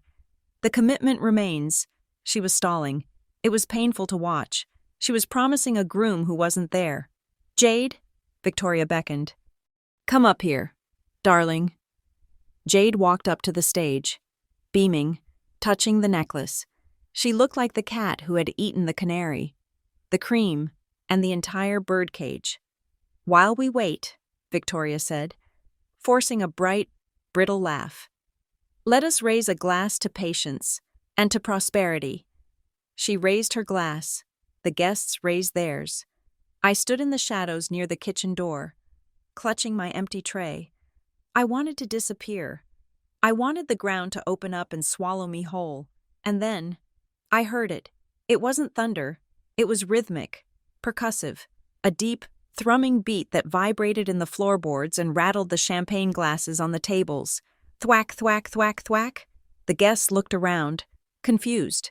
The sound was getting louder, closer. It was coming from above. The wind outside the tent whipped into a frenzy. The canvas roof rippled violently, snapping like a whip. The chandeliers swung dangerously. "What is that?" someone shouted. "Is it a storm?" The noise became deafening. It was the sound of raw power descending from the heavens. Then, the lights in the tent flickered and died.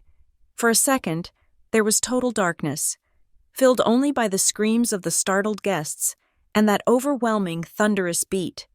Then, floodlights cut through the darkness from the outside, blindingly bright beams that pierced the clear top of the tent, illuminating the lawn in a wash of stark, white light. The guests rushed to the clear walls of the tent.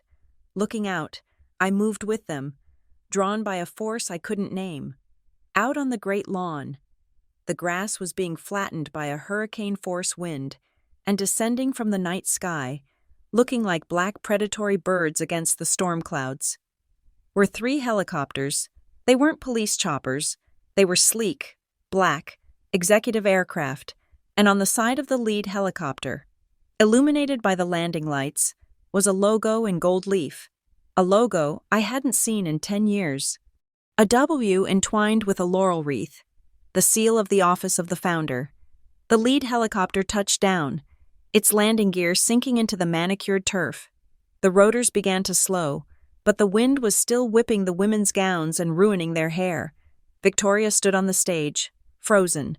Her glass slipped from her fingers and shattered on the floor.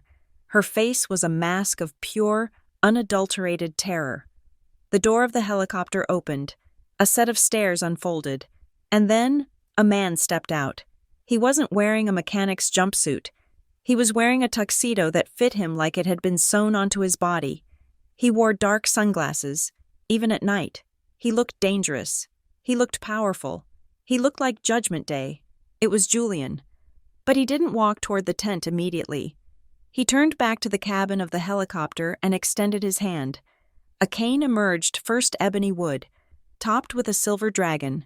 Then, a hand, frail but steady, grasped Julian's arm. And then, she stepped out. The wind caught her white hair, blowing it back like a halo. She was small, stooped with age, but she stood on that lawn with the presence of a titan. The crowd in the tent gasped as one. "Impossible," I heard Victoria whisper into the silence of the room. "She is in Sweden. She is locked away." I dropped my tray. It clattered to the floor, echoing in the silence. Grandma Eleanor was home, and she hadn't come for a party. She had come for war. To understand the sheer magnitude of what happened next, you have to understand the acoustics of desperation. The tent was silent, save for the whistling of the wind against the plastic sheeting and the shallow, rapid breathing of my stepmother into the microphone. She was standing there, a silver statue of denial, clutching the stand as if it were the only thing keeping her upright. "As I was saying," Victoria stammered, her voice echoing thinly through the speakers, "love is not about punctuality. It is about the enduring commitment of 2 souls. My daughter and her partner are simply fashionably late. So, let us not let the weather dampen our spirits. If everyone could raise their glasses for a toast to the happy couple." She lifted her champagne flute. Her hand was shaking so violently that the wine sloshed over the rim. Staining her expensive gloves, nobody raised their glass. 200 pairs of eyes were fixed on her, filled with a mixture of pity and second-hand embarrassment. I stood in the shadows near the service entrance, my own tray lowered, feeling a strange, vibrating tension in the soles of my feet. It started as a low hum, barely audible over the jazz music. At first, I thought it was the generator struggling against the storm. Then, I thought it was thunder rolling in from the Atlantic. But thunder does not have a rhythm. Thunder does not throb with a mechanical, predatory heartbeat that shakes the fillings in your teeth. Thump, thump, thump. The liquid in the champagne glasses on the nearest table began to ripple, creating concentric circles. The silverware chattered against the china plates. "What is that?" a woman near the front asked, looking around nervously. Victoria ignored it. She gripped the microphone tighter.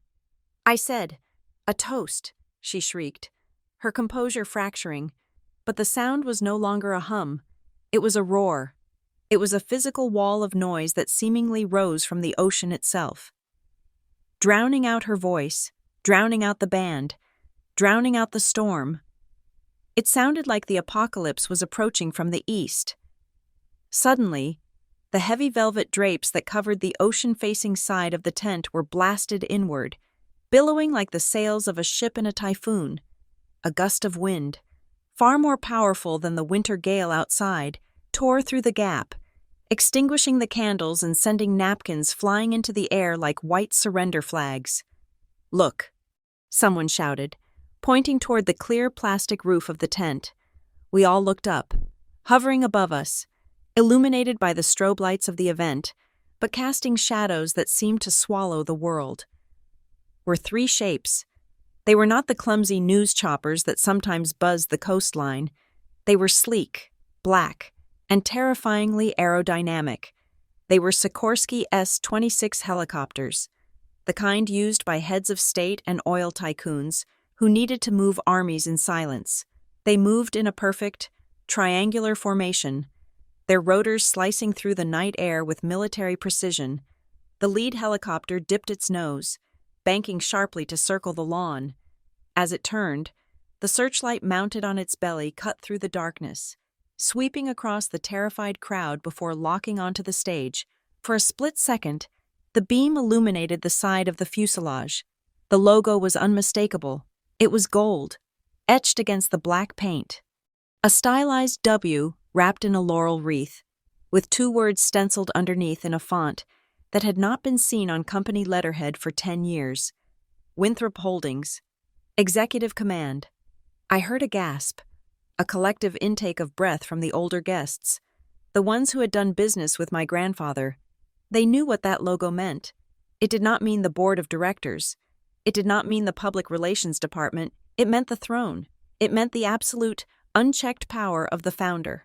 Victoria looked up, shielding her eyes from the blinding light, when she saw the logo. The color drained from her face so completely that she looked like a corpse in a silver dress. Her mouth opened, but no sound came out. She dropped the microphone.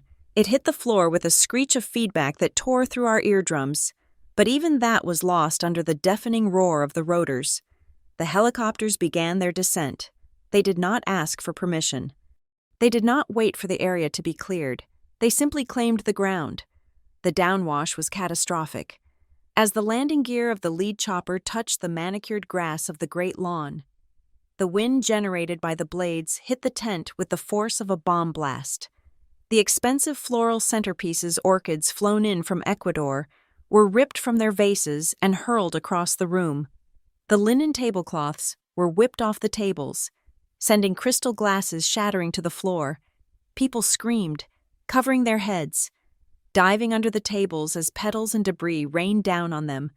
The perfectly orchestrated gala was disintegrating into chaos. I stood frozen, the wind whipping my hair across my face, stinging my eyes. I didn't hide. I couldn't. I was mesmerized. It was the most beautiful destruction I had ever seen. It was as if the sky itself had decided to wipe the slate clean. The lead helicopter settled onto the grass, its suspension compressing under the weight. The other two flanked it, their engines whining as they powered down, the blades slowing to a lazy, lethal whoosh. The door of the center aircraft slid open. A set of automated stairs unfolded, hitting the turf with a metallic clang. The first person to step out was not a pilot, it was a man. He paused at the top of the stairs, adjusting the cuffs of his jacket. He was wearing a tuxedo, but it was not the rented polyester blend he had worn to the dinner party. It was black Italian silk, cut sharp enough to draw blood, tailored to accentuate the width of his shoulders and the lean power of his frame. He wore black sunglasses, creating an impenetrable barrier between him and the chaos he had just descended from. It was Julian, but it wasn't the Julian I knew. The grease was gone. The hesitation was gone. The gentle, soft-spoken mechanic who fixed brakes for $20 an hour had vanished. In his place stood a titan. He radiated an aura of cold, calculated authority that made the air around him feel heavier. He walked down the stairs, his movements fluid and precise. He didn't look at the guests. He didn't look at the ruin of the party. He looked straight ahead, toward the stage, toward Victoria. Then, he stopped. He turned back toward the dark cabin of the helicopter. He reached out a hand. It was a gesture of reverence, of absolute loyalty. A second figure emerged from the shadows of the fuselage. First came the cane. It was made of polished ebony, topped with a dragon's head encrusted with diamonds that glittered violently under the landing lights. Then came the hand that gripped it, a hand that was wrinkled and spotted with age, but strong, the knuckles white with determination. And finally, the woman herself stepped into the light, Eleanor Winthrop. She was dressed in a white power suit that glowed like moonlight. Her silver hair was pulled back in a severe, elegant chignon. She was 85 years old, but at that moment, she looked immortal. She looked like a queen returning from exile to find usurpers sitting on her throne. Julian took her arm, guiding her down the steps. She leaned on him, not out of weakness, but out of trust. When her feet touched the grass of the estate she had built from nothing, she straightened her spine. She lifted her head and looked at the tent. The silence that fell over the lawn was absolute. The wind had died down. The music had stopped. Even the ocean seemed to hold its breath. Inside the tent, Jade let out a small, strangled whimper. She stumbled back, clutching the stolen necklace at her throat, her eyes wide with the terror of a child who realizes the monster under the bed is real. Victoria was trembling. She gripped the edge of the table next to her, her knuckles turning white. "Mother," she whispered, the word barely forming on her lips. "But you are supposed to be—" Eleanor didn't speak. She simply raised her cane and pointed it at the tent, like a general ordering a charge. Julian nodded. He whispered something to her, then turned and began to walk toward us. They moved together, an army of two, crossing the lawn with a slow, deliberate pace that promised retribution. I watched them come. I watched the man I loved, the man who had lied to me, the man who had left me in a cell, walking beside the grandmother I thought I had lost forever. And as they got closer, I saw Julian take off his sunglasses. He looked past the screaming guests. He looked past the shattered glass. He looked past Victoria and Jade. His eyes found mine in the shadows. They weren't cold anymore. They were burning. He gave me the slightest, almost imperceptible nod. It was a promise. It was an apology. It was a signal. The game is over. "Florence," his eyes said, "checkmate." The silence in the tent was not the silence of peace. It was the vacuum that precedes an explosion, the kind of stillness that happens right after the pin is pulled from a grenade, but before the shrapnel starts to fly. Eleanor Winthrop did not walk into the tent. She invaded it. She moved across the temporary wooden flooring with a gait that defied the 85 years written on her birth certificate. Every tap of her cane against the floorboards sounded like a gavel striking a judge's bench. The guests, who moments ago had been sneering at my disgrace, now scrambled to get out of her path. They spilled their drinks, stepped on each other's expensive shoes, and pressed themselves against the plastic walls of the tent, desperate to avoid making eye contact with the woman who could bankrupt any of them with a single phone call. Julian walked half a step behind her, his face an impenetrable mask of granite. He scanned the room not like a guest, but like a Secret Service agent securing a perimeter. I stood by the service entrance, my back pressed against the metal warming ovens, clutching my silver tray like a shield. I wanted to run to her. I wanted to scream, but my feet were lead. I was paralyzed by the sheer impossibility of what I was seeing. But Jade was not paralyzed. Jade was propelled by a delusion so powerful it could have powered a small city. She saw Julian. She saw the helicopter. She saw the grandmother she had helped imprison. But her brain, warped by a lifetime of getting exactly what she wanted, rearranged these facts into a narrative where she was still the star. "Julian!" Jade shrieked, breaking the silence. She hiked up her velvet dress and ran across the floor, her heels clicking frantically. She threw her arms out. A beaming, manic smile plastered across her face. "Oh, Julian," she cried, breathless as she reached them. "You amazing man. You brought her. I knew you would not let me down. You brought Grandma Eleanor to give us her blessing for the engagement. This is the most romantic surprise ever." She reached out to grab Julian's arm. Ignoring the woman standing next to him entirely, Julian did not step back. He simply stopped walking. He looked down at Jade's hand on his tuxedo sleeve, then up at her face. His expression did not change. There was no anger, no disgust, Just a profound, terrifying nothingness. It was the way a scientist looks at a bacteria culture in a petri dish. "Remove your hand," Julian said. His voice was not loud, but it carried to every corner of the tent. Jade blinked, her smile faltering. "What, Julian? Don't be silly. The guests are watching. Grandma, tell him to stop teasing. I know you're happy for us. I am wearing the necklace, look." She touched the Star of the East at her throat, thrusting it toward Eleanor as if it were an offering. Julian reached out, but not to hold her. He used 2 fingers to pinch the fabric of Jade's sleeve and peeled her hand off his arm as if it were a piece of gum stuck to his shoe. "Engagement," Julian repeated, the word rolling off his tongue like poison. "Jade, let me be very clear so even you can understand.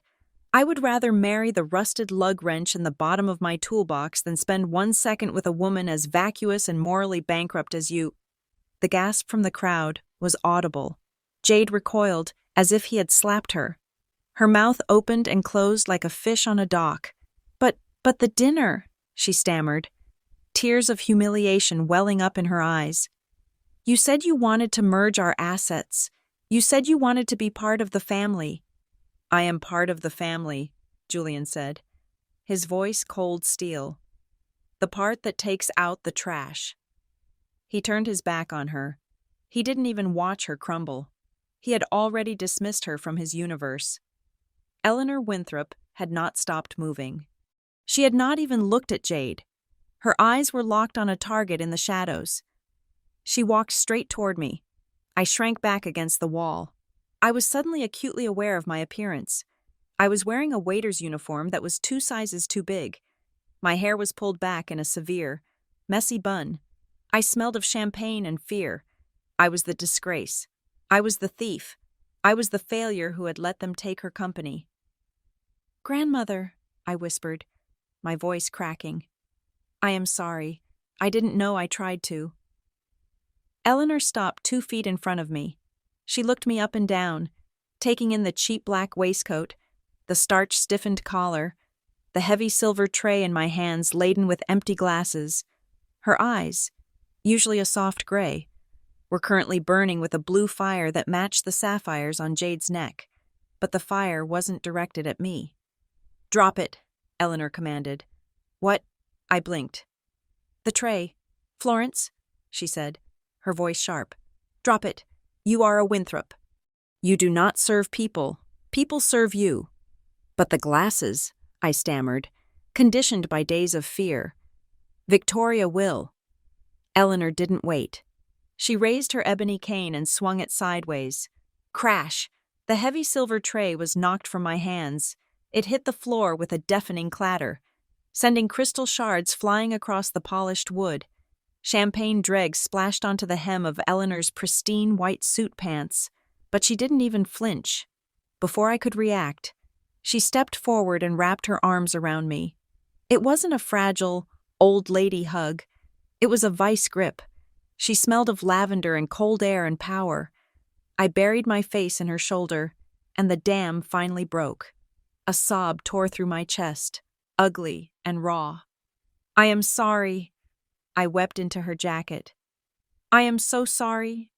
"Hush, you foolish girl," Eleanor whispered fiercely into my ear, her hand stroking my hair. "You have nothing to be sorry for. I told you when you were 6 years old. Florence, never bow your head. Not to anyone, and certainly not to this collection of parasites and bottom feeders." She pulled back, gripping my shoulders. She looked at my tear-stained face, then turned to face the room. She kept one arm around me, anchoring me to her side. Victoria had finally found the ability to move. She was walking toward us from the stage, her movements jerky and uncoordinated. Her face was a mask of crumbling plaster. "Mother," Victoria choked out, stopping a safe distance away from Eleanor's cane. "Mother, my God, we didn't know. The doctors the clinic sent us reports saying you were bedridden. They said you were incoherent. I have been so worried." "Worried?" Eleanor echoed. She didn't shout. She didn't need to. Her voice had the timbre of a tectonic plate shifting. "Yes, worried," Victoria insisted. her voice rising in hysteria.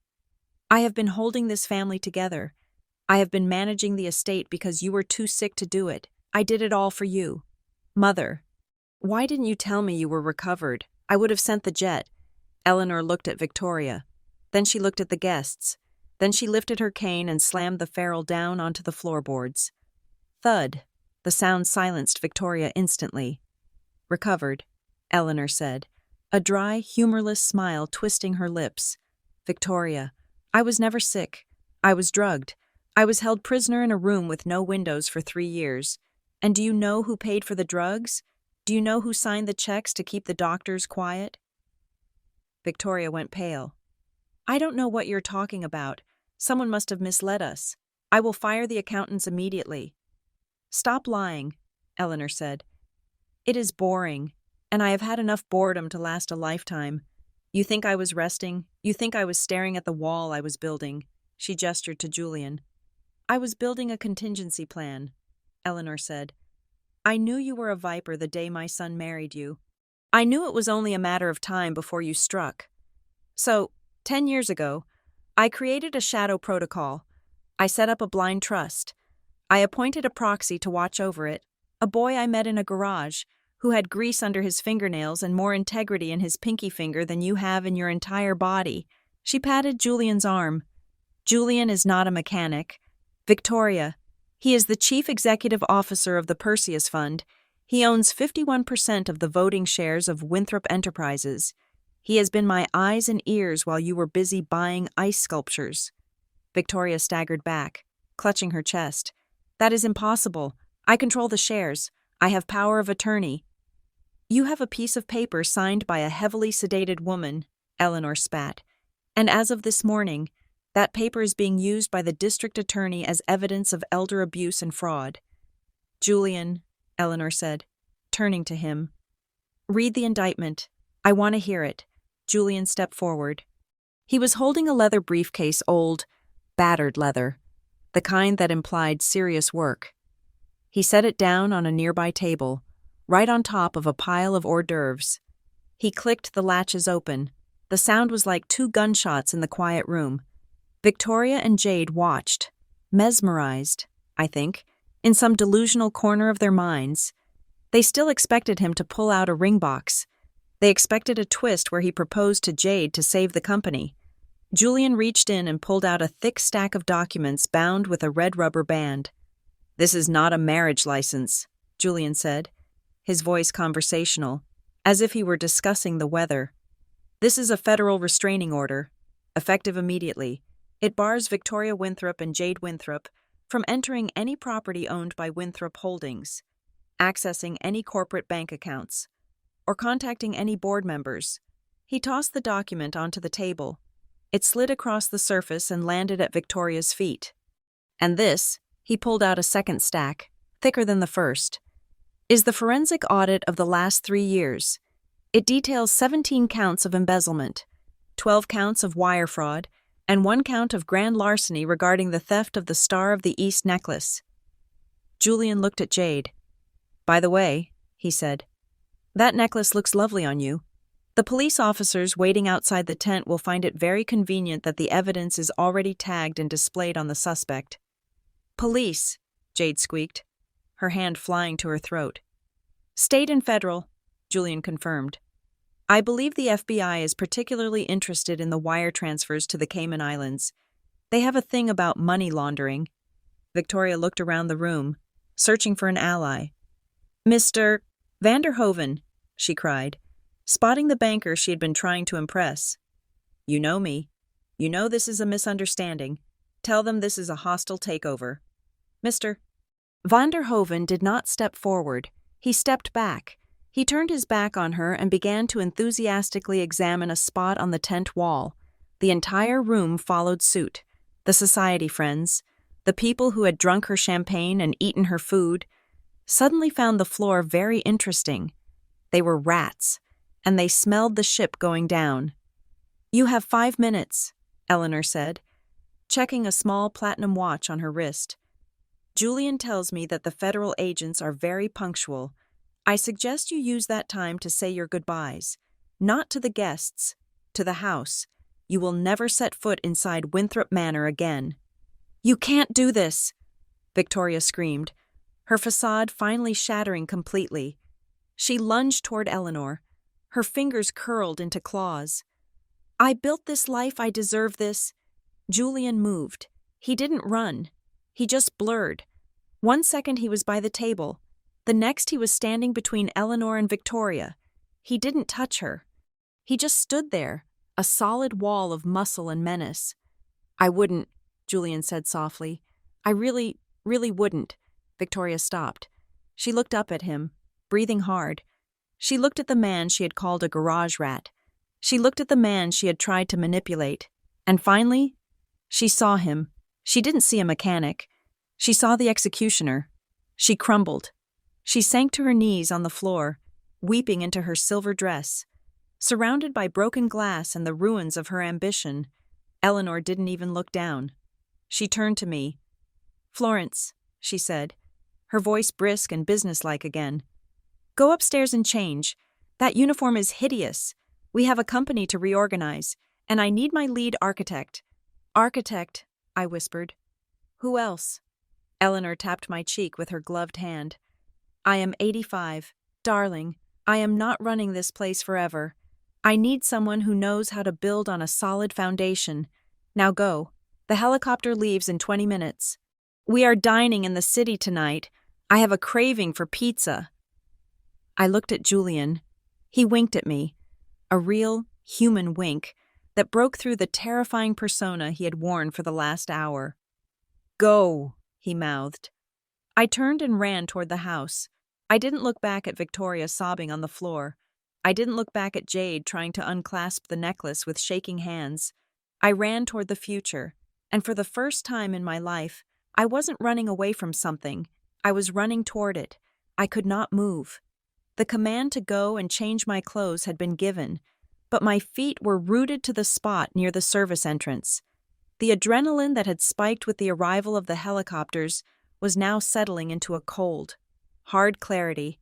I needed to see this. After 10 years of gaslighting, after a decade of being told I was crazy, incompetent, and unwanted, I needed to witness the autopsy of their lies. The tent was a cathedral of stunned silence. Victoria was still on her knees, a pool of silver fabric and misery. Jade was standing like a statue, clutching the stolen necklace, her face pale under the harsh glare of the landing lights. Julian stepped away from Victoria and walked toward the large projection screen behind the stage. It had been set up to display a slideshow of Jade's achievements and romantic photos of the happy couple. A picture of Jade posing on a yacht in St. Tropez was currently frozen on the screen, her smile wide and predatory. Julian reached into his pocket and pulled out a small, black device. He didn't look at the crowd. He looked at the screen. "I imagine many of you are confused," Julian said. His voice was amplified by the microphone Victoria had dropped, which he had calmly picked up and clipped to his lapel. "You came here tonight expecting an engagement. You expected a merger between the Winthrop family and a wealthy suitor. And in a way, you are going to get exactly what you came for. You are going to witness a merger of truth and consequences." He tapped the device in his hand. The screen flickered. The photo of Jade on the yacht vanished. In its place, a stark, black background appeared with the Winthrop Trust logo in the center. "My name is not Julian the mechanic," he announced, turning to face the room. "My name is Julian Thorne. I hold a dual degree in international law and forensic accounting from Harvard University. For the last 5 years, I have served as the Chief Executive Officer of the Winthrop Family Trust, operating under the direct, secret orders of Eleanor Winthrop." A ripple of murmurs went through the crowd. I saw a few of the bankers in the back nodding slowly, the pieces finally fitting together. "6 months ago," Julian continued, pacing the stage like a panther, "Eleanor expressed concern about the management of her estate. She suspected that her isolation in Sweden was not medical, but criminal. She suspected that her assets were being bled dry, but she needed proof, and more importantly, She needed to know if there was anything left of her legacy worth saving. He stopped and looked directly at me. "So, we devised a test," Julian said. "The Prince and the Pauper protocol. I would enter the family's orbit not as an auditor, but as a servant. I would present myself as a man with nothing to offer but his hands and his heart. I wanted to see who would treat me with dignity, and who would treat me like dirt. I wanted to see who valued the man, and who valued the wallet." He turned his gaze to Jade. She flinched. "The results were illuminating," Julian said dryly. "Florence Winthrop, believing I was a penniless laborer living in a walk-up apartment, shared her food with me. She defended me. She was willing to be disowned rather than treat me as an inferior. She passed." He pointed a finger at Jade. "Jade Winthrop saw a mechanic and saw a target for abuse. Then, when she suspected I had money, she saw a target for extraction. She failed." "That is not true," Jade screamed, finding her voice. "I loved you. I didn't care about the money." "Let us go to the videotape," Julian said, pressing a button on his remote. The screen changed. It was grainy footage, clearly taken from a hidden camera inside a car. It was the interior of Julian's truck. The timestamp was from the night of Jade's breakdown. On the screen, Jade was sitting in the passenger seat. She thought Julian was outside checking the engine. She was on her phone. Her voice boomed through the gala speakers, crisp and clear. "Mom, it is too easy," the recorded Jade said, laughing into her phone. "He is a total hick. I just flashed a little leg and he's practically drooling. Once I get him to the altar and secure the funding, we can pay him off to stay in the guest house. I am not sleeping with a grease monkey for real. Gross." The crowd gasped. It was a collective sound of shock and titillation. Jade's face turned a violent shade of crimson. She looked ready to faint. "But greed is common," Julian said, dismissing the video with a wave of his hand. "We can forgive greed. What we cannot forgive is criminality." The screen changed again. This time, it showed a split screen.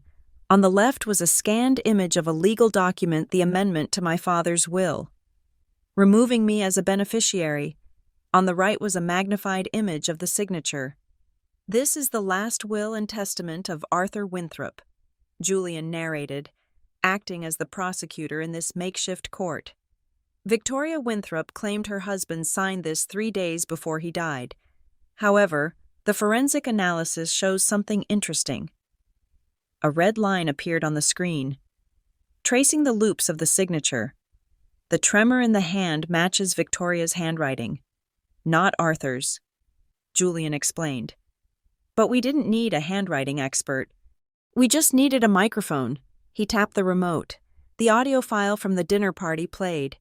The sound of silverware clinking was sharp, followed by Victoria's voice, arrogant and unguarded. "I have become quite efficient at replicating the necessary authorizations since I am acting in her best interest. The signature is practically hers anyway." Victoria, still on the floor, covered her ears with her hands. "Stop it. Turn it off." "We are not done," Julian said mercilessly. "We have established forgery. Now, let us discuss theft." The screen flickered to a new video. It was the interior of my apartment in Brooklyn. The timestamp was from 2 days ago. The angle was high, likely from a camera hidden in the smoke detector. It showed Jade standing in my kitchen. It showed me turning my back to get napkins. And then, in high-definition clarity, it showed Jade pulling the velvet pouch from her pocket and slipping it into my tote bag. "The Star of the East," Julian said, his voice dropping to a dangerous whisper, "planted like a cheap magic trick to frame a sister who had already lost everything. You didn't just want Florence out of the house, Jade. You wanted her in prison. You wanted to destroy her future to protect your own lies." The guests were no longer whispering. They were silent, horrified. This wasn't just gossip anymore. This was a felony being played out on a 20-foot screen. "And finally," Julian said, "the money." The screen filled with a complex flowchart. It showed lines of money moving from Winthrop Enterprises to the shell companies in the Caymans, and finally, to the personal accounts of Victoria and Jade. $3 million in diverted funds. Julian read the numbers. Money meant for the workers' pension fund. Money meant for the maintenance of this historic property. Stolen to pay for designer clothes, first-class travel, and the very party you are standing at right now. He paused, letting the weight of the number hang in the air. You are drinking stolen pension funds. Julian told the guests. There was a sudden clatter as dozens of people put their glasses down on the nearest tables. Looking at the champagne as if it had turned to vinegar, Julian turned off the screen. The sudden darkness felt heavier than the light. The investigation is complete, Julian stated. The evidence has been uploaded to the district attorney's secure server. The Perseus Fund formally invokes the bad actor clause of the Winthrop Trust. Eleanor Winthrop stepped forward. She had been watching the presentation with a grim satisfaction, leaning on her dragon-headed cane. Now, she looked at the two women who had tried to erase her. This house, Eleanor said, her voice echoing in the silence, was built by my husband with money he earned from his first patent. He built it to be a home, not a bank vault for thieves. She pointed the cane at the door. The ownership of Winthrop Manor reverts to the trust effective immediately, she declared, and as the sole trustee with voting power. I have designated a new beneficiary, the only Winthrop who knows the value of $1 and the value of a promise. She looked at me. Florence Winthrop, Eleanor announced. This is your house. You decide who stays and who goes. All eyes turned to me. I felt the heat of the spotlight, but this time, it didn't burn. It felt like the sun coming out after a long, dark winter. I looked at Victoria, huddled on the floor. I looked at Jade, shivering in her disgraced velvet. I want them out, I said. My voice was quiet, but it was steady. I want them off my property. A wise decision, Julian said, as if on cue. The sound of sirens cut through the night, but these were not the lazy, singular sirens of the local patrol. This was a chorus. Blue and red lights began to flash through the clear walls of the tent, mixing with the white landing lights of the helicopters. The entrance to the tent burst open. A team of agents in windbreakers emblazoned with FBI moved in. They didn't stop for the guests. They moved with the same precision as Julian's helicopter team. 2 agents approached Victoria. They pulled her up from the floor. She was limp, sobbing hysterically, her silver dress stained with dirt and champagne. Victoria Winthrop, the lead agent said, reciting the words I had heard only 24 hours ago. But this time, they sounded like music. You are under arrest for wire fraud, embezzlement, and forgery. You have the right to remain silent. 2 other agents approached Jade. She tried to back away, clutching the necklace. No, she whimpered. I am an influencer. You can't touch me. I have 1 million followers. You are going to need a lot of bail money, the agent said, spinning her around. He reached for her neck. I will take that, he said, unclasping the Star of the East. He placed it carefully into an evidence bag held by another officer. Then he cuffed her. The sound of the handcuffs ratcheting shut was the most satisfying sound I had ever heard. It was the sound of a cycle breaking. Jade screamed as they marched her out. Florence, help me tell them it was a joke, Florence. I watched her go. I didn't look away. I didn't flinch. I watched until the darkness swallowed her, and the flashing lights of the cruiser took her away.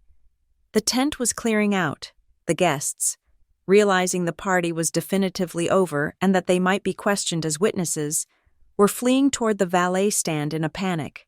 Soon, it was just the 3 of us, me, Julian, and Eleanor, and the wreckage of a party that had cost $500,000 of stolen money. Julian walked over to me. He looked at the mess on the floor, the broken glass, the spilled wine, the ruined flowers. Then he looked at me, still wearing the oversized waiter's uniform. Well, he said, a small, tired smile touching his lips. I think the brakes are finally fixed. You hacked the projector, I said. A bubble of laughter rising in my chest. It was a hysterical, relieved laughter. You actually hacked the projector. I like a good PowerPoint presentation. Julian shrugged. It drives the point home. Eleanor walked over, her cane tapping rhythmically. She reached out and touched my cheek. You did well, Florence, she said softly. You stood tall. I was terrified, I admitted. Bravery is not the absence of fear, Eleanor said. It is acting in spite of it. Now, go upstairs, take a hot shower, burn those clothes. Tomorrow, we have work to do. The foundation of this family is cracked, and we are going to need a very good architect to rebuild it. I looked at the two of them, the grandmother who had returned from the dead, and the man who had pretended to be nothing so he could give me everything. Yes, I said, unbuttoning the stiff waiter's waistcoat and letting it drop to the floor among the debris. I think I can handle the renovation. I turned and walked out of the tent, across the windswept lawn and toward the front doors of the manor. The house loomed large and dark against the sky, but for the first time in 10 years, it didn't look like a monster. It looked like a blank canvas, and I was finally holding the brush. The red and blue lights of the federal SUVs cut through the darkness of the Hamptons' night, creating a strobe effect that made the end of the Winthrop dynasty look like a distorted horror movie. The wind had finally died down, leaving behind a heavy, salt-laden silence that was broken only by the clicking of shutters and the murmur of the crowd. The guests, the very people Victoria had spent her life trying to impress, were not looking away in polite embarrassment. They were holding their phones up. They were live streaming. The downfall of the Winthrop women was being broadcast in high definition to thousands of viewers before they even reached the police station. As the agents marched them toward the waiting vehicles, the facade of the United Front finally crumbled. Victoria, realizing that her silver dress and her haughty demeanor were no longer shielding her, turned on the only person left to blame. She stopped fighting the agent holding her arm and screamed, her voice shredding the night air. "It was her! It was Jade!" Victoria shrieked, pointing a cuffed hand toward her daughter, who was being led to a separate car. "She is the one who wanted the lifestyle. She is the one who pressured me to liquidate the assets. I was just a mother trying to make her daughter happy. I didn't know about the necklace. I swear, I didn't know." It was pathetic. It was the sound of a rat eating its own young to survive. Jade, hearing this betrayal, stopped dead in her tracks. Her face, streaked with mascara and tears, crumpled. She didn't look at her mother. She looked past the cameras, past the agents, searching desperately for the one man who could save her. She found him standing on the steps of the manor, looking down at the scene with his hands in his pockets. "Julian," Jade wailed, her body sagging against the agent's grip. "Julian, please, tell them to stop. You know I didn't mean to hurt anyone. I did it for us. I wanted us to have a start. I love you. Julian, you know I do. The connection we had in the garage was real." Julian walked down one step. He didn't raise his voice. He didn't need to. In the sudden hush that fell over the driveway, his words hit with the force of a sledgehammer. "You do not love me, Jade," Julian said, his voice flat and devoid of any pity. "You do not even know me. You looked at a mechanic and saw dirt. You looked at a CEO and saw a bank account. You don't love the man. You love the logo painted on the side of my helicopter." Jade let out a sob that sounded like a wounded animal. She slumped forward, and the agents had to physically drag her the last few feet to the car. She was shoved into the back seat, still crying about love, while the officer slammed the door on her delusions. Victoria, seeing her scapegoat fail, turned her desperation toward a new target. As the agents guided her past the steps, she locked eyes with me. I was standing next to Eleanor, my hand resting on my grandmother's arm. I was still wearing the black waiter's trousers and the white shirt, stripped of the waistcoat, looking more like myself than I had in years. "Florence," Victoria cried out, lurching toward me. The agents held her back, but she strained against them. "Florence, darling, please speak to your grandmother. Tell her I took you in when your father died. Tell her I raised you. I made mistakes. Yes, but I am family. You cannot let them take me to federal prison. I will die in there. I looked at the woman who had made my life a living hell.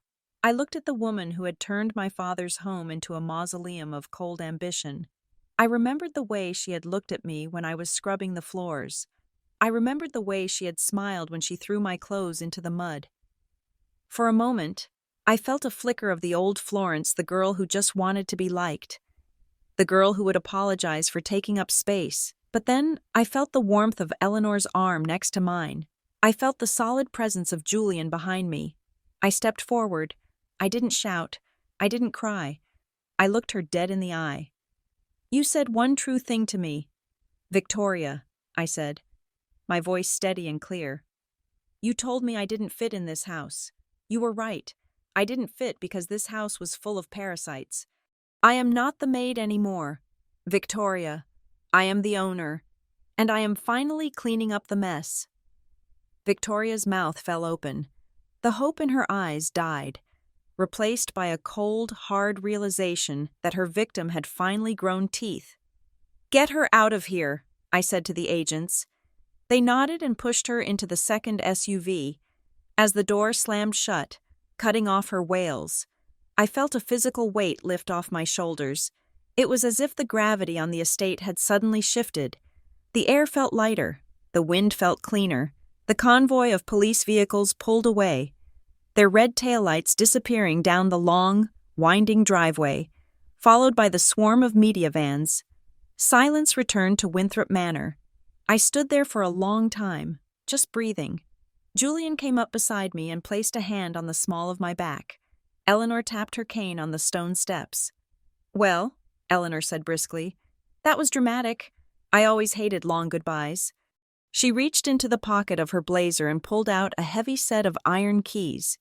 They were old, tarnished, and attached to a simple leather fob. These were the master keys to the manor, the ones my father had carried, the ones Victoria had kept in a glass case like a trophy.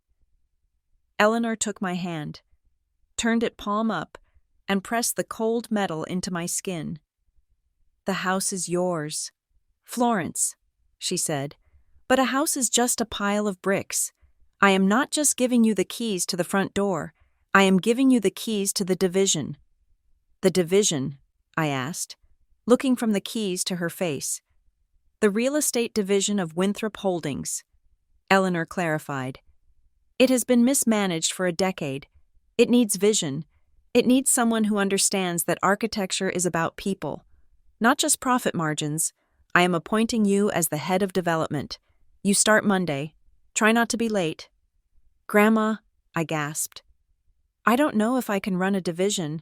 I just design gardens." "You survived Victoria and Jade for 10 years. Eleanor snorted. "You can handle a board of directors. Besides, you have a very expensive consultant to help you." She gestured to Julian. "Though I warn you, his hourly rate is extortionate." Julian smiled. "For family, I offer a discount. I charge in pizza and patience." "Good," Eleanor said. "Now, help me inside. I want to see if my favorite armchair is still there, or if that woman replaced it with something uncomfortable and beige." Later that night, after we had settled Eleanor into the master suite, which miraculously still had her old chair stored in the attic, Julian and I stood on the balcony of the east wing. The storm had passed completely. The sky was a canvas of deep, velvet black, studded with stars that looked brighter than I had ever seen them. Below us, on the great lawn, the 3 helicopters were preparing to depart. Their rotors began to spin, creating a gentle breeze that lifted my hair. We watched in silence as they lifted off, banking over the ocean and disappearing toward the city skyline, taking the soldiers and the lawyers and the chaos with them. It was just us. No masquerades, no mechanics, no billionaires. Just a man and a woman standing on a balcony, survivors of a war we hadn't started but had certainly finished. Julian turned to me, leaning his elbows on the stone railing. He looked exhausted, but his eyes were warm. "So," he said, a playful grin tugging at the corner of his mouth, "you are the mistress of Winthrop Manor now. You are a high-powered executive. You are technically my boss on the org chart." "Technically," I agreed. twirling the master key around my finger. This creates a problem. Julian sighed dramatically. I am just a simple fund manager. You are landed gentry. You are significantly wealthier than I am, at least in terms of square footage. Do I need to be worried? Are you going to trade me in for a younger, richer model, maybe a duke? I laughed. It felt good to laugh. It felt real. I moved closer to him, wrapping my arms around his waist and resting my head on his shoulder. The fabric of his tuxedo was smooth against my cheek, but underneath, I could feel the steady, reassuring beat of his heart. I don't know, I teased, looking up at him. It depends. Depends on what? He asked, raising an eyebrow. On how good you are with a wrench. I smiled. The kitchen faucet in the guest house is still leaking, and the boiler makes a funny noise. Good help is so hard to find these days. Julian laughed, a deep, rich sound that echoed in the night air. He pulled me closer, kissing the top of my head. For you, Ms. Winthrop, he whispered. I will fix the plumbing. I will fix the roof. I will fix whatever needs fixing, as long as I get to come home to you at the end of the day. Deal, I whispered back. We stood there for a long time, watching the moonlight dance on the waves. I thought about Victoria and Jade, sitting in a holding cell, blaming the world for their fate. They had spent their lives chasing power, thinking it would make them happy. They didn't understand that power wasn't about controlling others. It was about having the freedom to build something that mattered. 6 months later, the headlines had faded. The scandal was replaced by new gossip. But the Winthrop name remained. I didn't turn into my grandmother, and I certainly didn't turn into Victoria. I didn't rule with an iron fist or a checkbook. I ruled with a drafting pencil. The first project I approved as head of development wasn't a luxury condo or a shopping mall. It was the conversion of an abandoned Winthrop industrial site in the Bronx into a mixed-use community housing project. Affordable apartments, rooftop gardens, and a vocational training center for at-risk youth. I designed the gardens myself. On the day of the ribbon cutting, Julian stood beside me, holding the scissors. Grandma Eleanor sat in the front row, wearing sunglasses and looking formidable. But I saw her wipe a tear away when the first families walked through the doors. I realized then that the best revenge wasn't seeing Victoria in an orange jumpsuit, though. Admittedly, that was satisfying. The best revenge was taking the resources she had hoarded and using them to give people a home. It was proving that you could be powerful without being cruel. It was proving that you could be rich without being hollow. I looked at Julian, who was currently showing a group of kids how the solar panels worked. He looked up and caught my eye. He smiled, and I knew, with absolute certainty, that we had built something stronger than any stone manor. We had built a life. And this time, the foundation was solid. Thank you so much for listening to this story of betrayal, justice, and the sweet taste of karma. I would love to know where you are tuning in from today. Are you listening from a cozy bedroom in London, a bustling cafe in New York, or maybe on a commute in Tokyo? Please leave a comment below and let me know if you enjoyed seeing the Winthrop women get what they deserved. Make sure to subscribe to Sunday Drama Stories. Hit that like button and smash the hype button to help this story reach more people. Your support means the world to us.